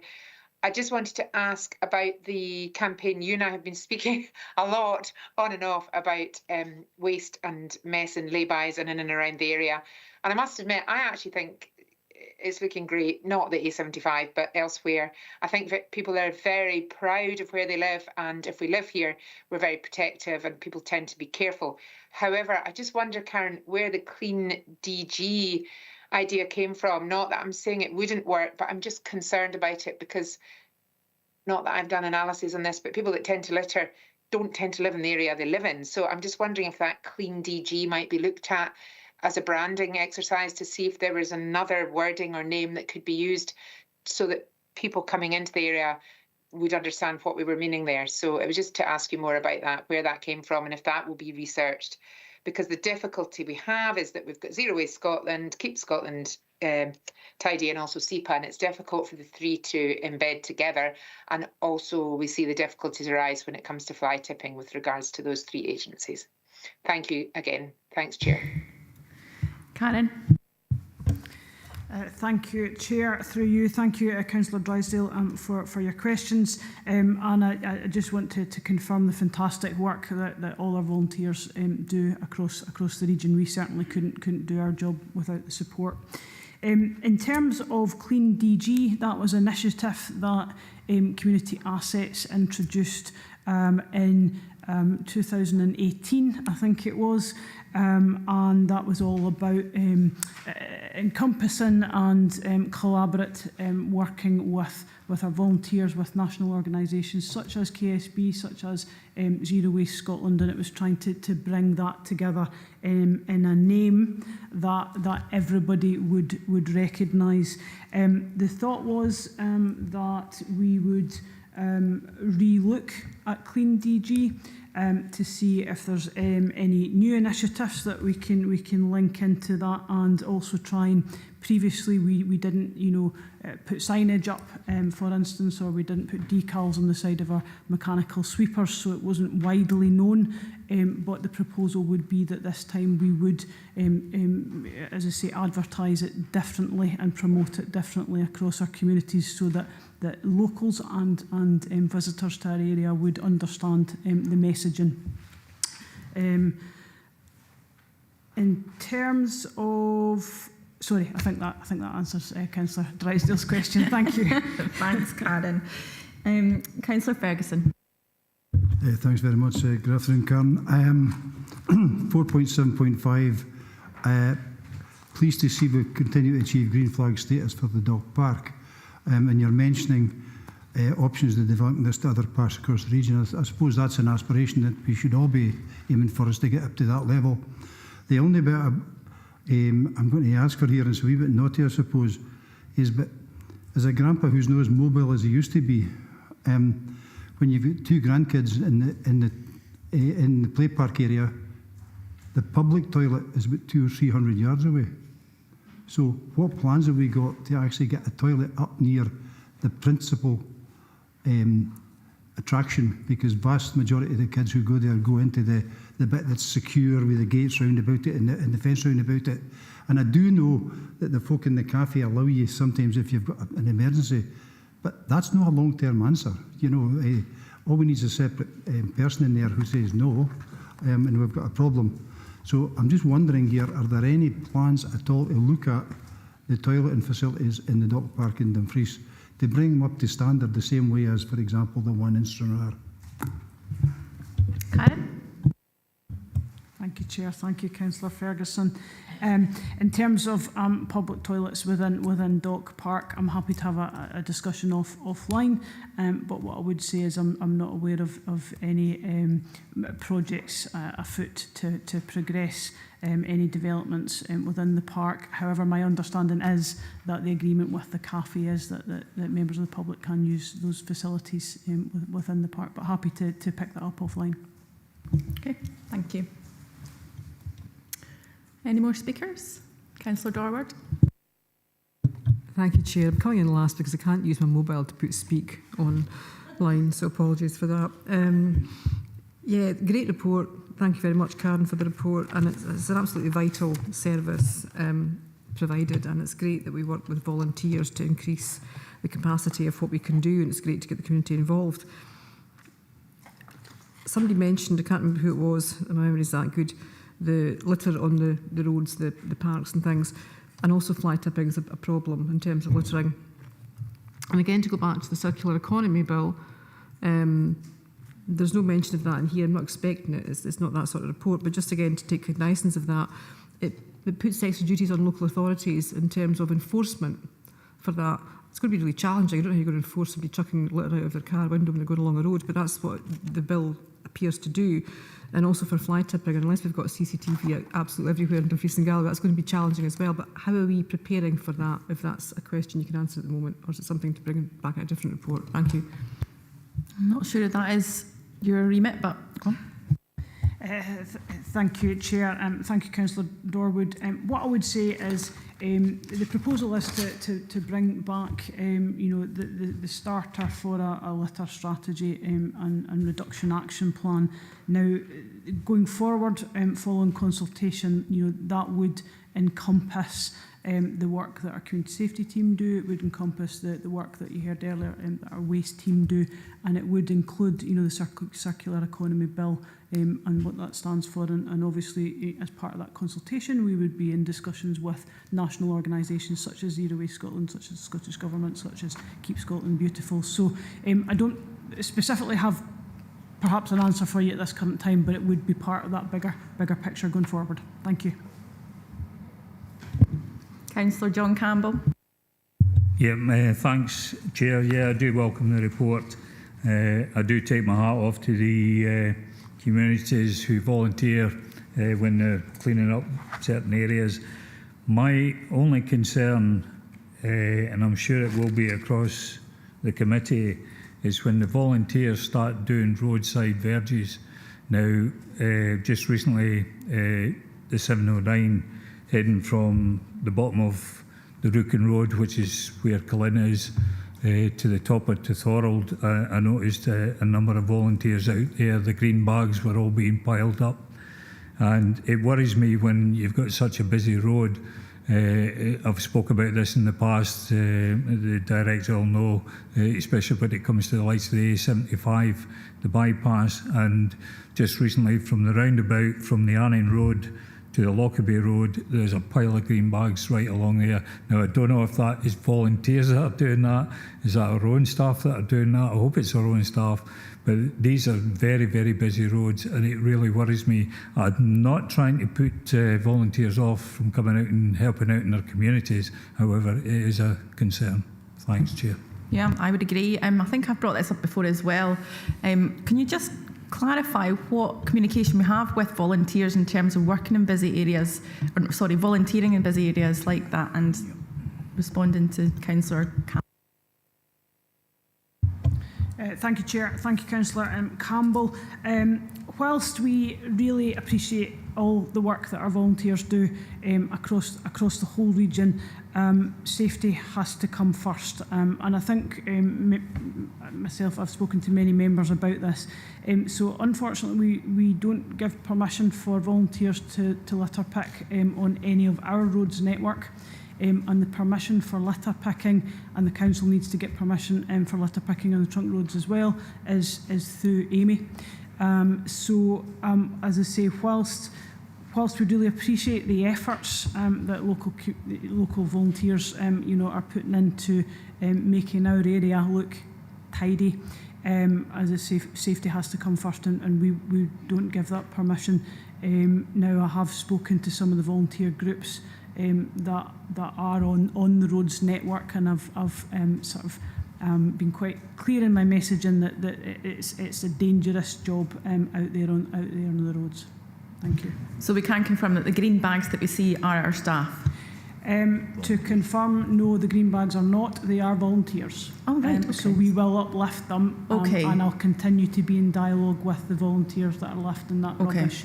But they're doing so without permission, although we do appreciate it. So it's trying to find that balance as well. Thank you. Does that answer your question, Councillor Campbell? Absolutely. Thanks very much, Chair. Anyone else wishing to speak? No. Okay, I'll go to the recommendations. Are members happy to agree recommendations 2.1 and 2.2? Yeah. Okay, and we'll move swiftly on to item number 11. Members are asked to agree the arrangements for the allocation of the Dumfries and Galloway Coastal Benefit Fund for 24-25. Liz Manson is available to take any questions on the report, along with other officers as may be required, and I'll open it up to debate. Any questions?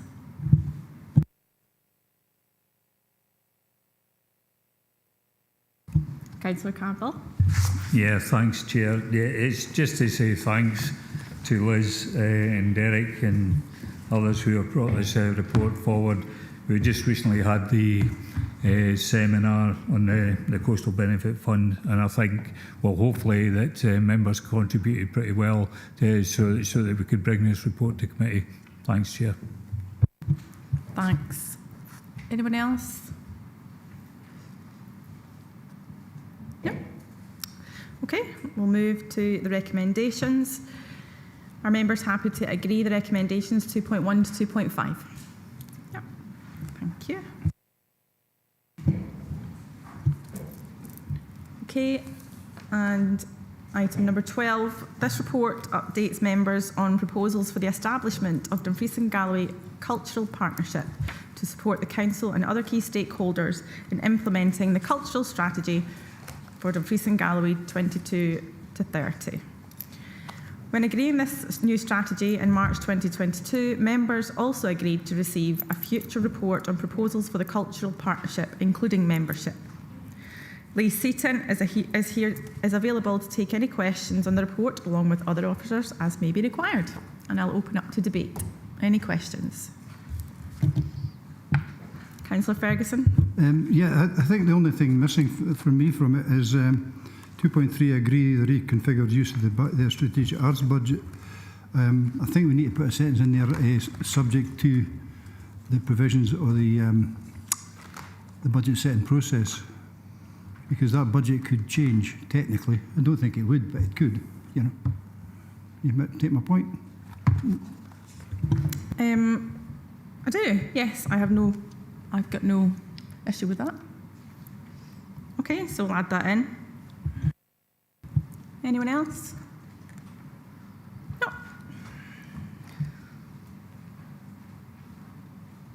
Okay, so are members happy I'll move to the recommendations.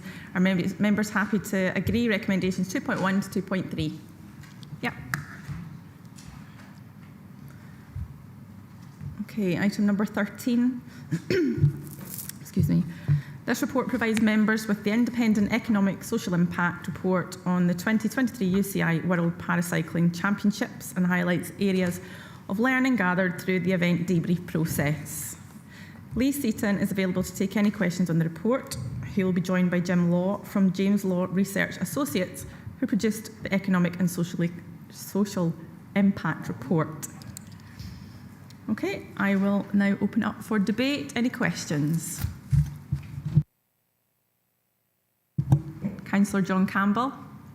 Yep, thanks, Chair. I just managed to get in before Councillor Ferguson. No, it's just to say that I welcome the report. This is a good news story when it comes to putting on these world events. You know, we seem to punch above our weight. Unfortunately, we don't seem to recognise that in our own region.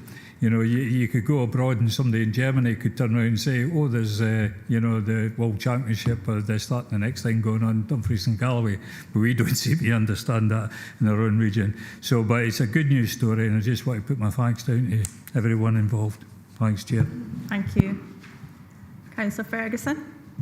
Yeah, it's kind of an old hobby horse of mine, Chair, because I know that we changed the way we calculate community benefit some years ago, because I think at the time we thought it was maybe just egging the pudding a wee bit. In actual fact, I think we're probably underestimating now. And it's interesting when you get externals doing this for us. Two external responses in here. The benefit coming in from an event seems to be so much more than when we do our own calculations. And I'm wondering, whilst I wouldn't for a minute suggest that we start bringing in Ernst & Young and Company for every event, and that's just not practical. But maybe the model they've used we should be using, because I think, if I remember rightly, the last time Ian was here with an event budget, it was something like £40 or £50 a night we counted for accommodation. You can't get a bed and breakfast for less than £100 each. You know, so straight away, you know, you have to question whether it is. And I think, and the other bit, I think we need to take forward, and I think we need to send the message to the budget setters, is that when we look at facilities or events that are costing us a few quid to put on, either the social benefit or the actual benefit should be taken into account, right, when we then look at the budgets for those facilities. So if you take DG1, I remember a few years ago we had a national swimming event. You know, we had gymnastics in DG1 in the past. The Ice Bowl, of course, speaks for itself, and there's other places in the region. So I'm actually wondering here, and I'm not expecting an answer today, but I think what we should be doing is looking again at how we measure internally, because these two external auditors are coming up with totally different figures that we would come up with. It seems far greater benefit to us. And the last thing, just if I can, is that what we don't have in even from these people is the social benefit that comes in from the free advertising. Well, we know the Ice Bowl is, for example, the ice hockey on a Saturday night or a Friday night and or Sunday night, whichever it is beamed live worldwide. We know that the synchro skating had a huge audience last week. We know the curling will have a huge audience. The World Championships had a huge audience. The cycling events had a massive, unbelievable reach in terms of the Tour of Britain, the gravel ones, and all the rest of it. So I'm not sure that we actually really appreciate what the full benefit to D&G is by hosting these events. Not only in the feel good for us, but for the people coming and people coming back. Because I know, because my daughter came up through the skating world, is there are people still coming to Dumfries who know me from 20 years ago, right? And they're still coming back to the Ice Bowl, to skating competitions. You know, so I just wonder if there's a better way of us actually really reflecting what we think the worth of these events are. You might be, we could possibly have talked about this in the previous issue, you know, Spring Fling's the same, and you look at all these ones as well, is, I think I'm starting to waffle now, but you get my drift, yeah. Your words, your words. Lee, would you like to come in on that? I know the benefits, certainly when you were in the throes of the event, might have been difficult to realise. But, you know, we came out the other end and you're still all in one piece. But can you give us some of your thoughts, please? Thank you, Chair. Yes, it's maybe specifically in relation to Councillor Ferguson's points. We previously would have used formulas available to us from Event Scotland for events in years gone by. We have regular contact with Event Scotland. We had our annual meeting with our head of service and chair just last month. However, their advice now to local authorities is that the national formula they used to distribute is no longer one that they use, and they point individual event organisers to bespoke economic and social impact where that is feasible for them. So for the World Championship Paracycling, we did that because we were able to build that into the budget. However, Derek made reference, I think, at the first agenda item today when there was a leisure discussion about revenue budgets and particular facilities. So when we do come back with a future report, we have worked to get social impact for our leisure facilities in terms of working with some externals to help us calculate a social impact for that. It may be, Chair, we do have Jim Law from James Law Research Associates who produced this report. It may be appropriate to invite him to explain how he used the formula on this occasion, perhaps. Thank you. Okay. Happy with that, Councillor Ferguson? Yep. Good. Excellent. Any more speakers? See any? Councillor Dorward.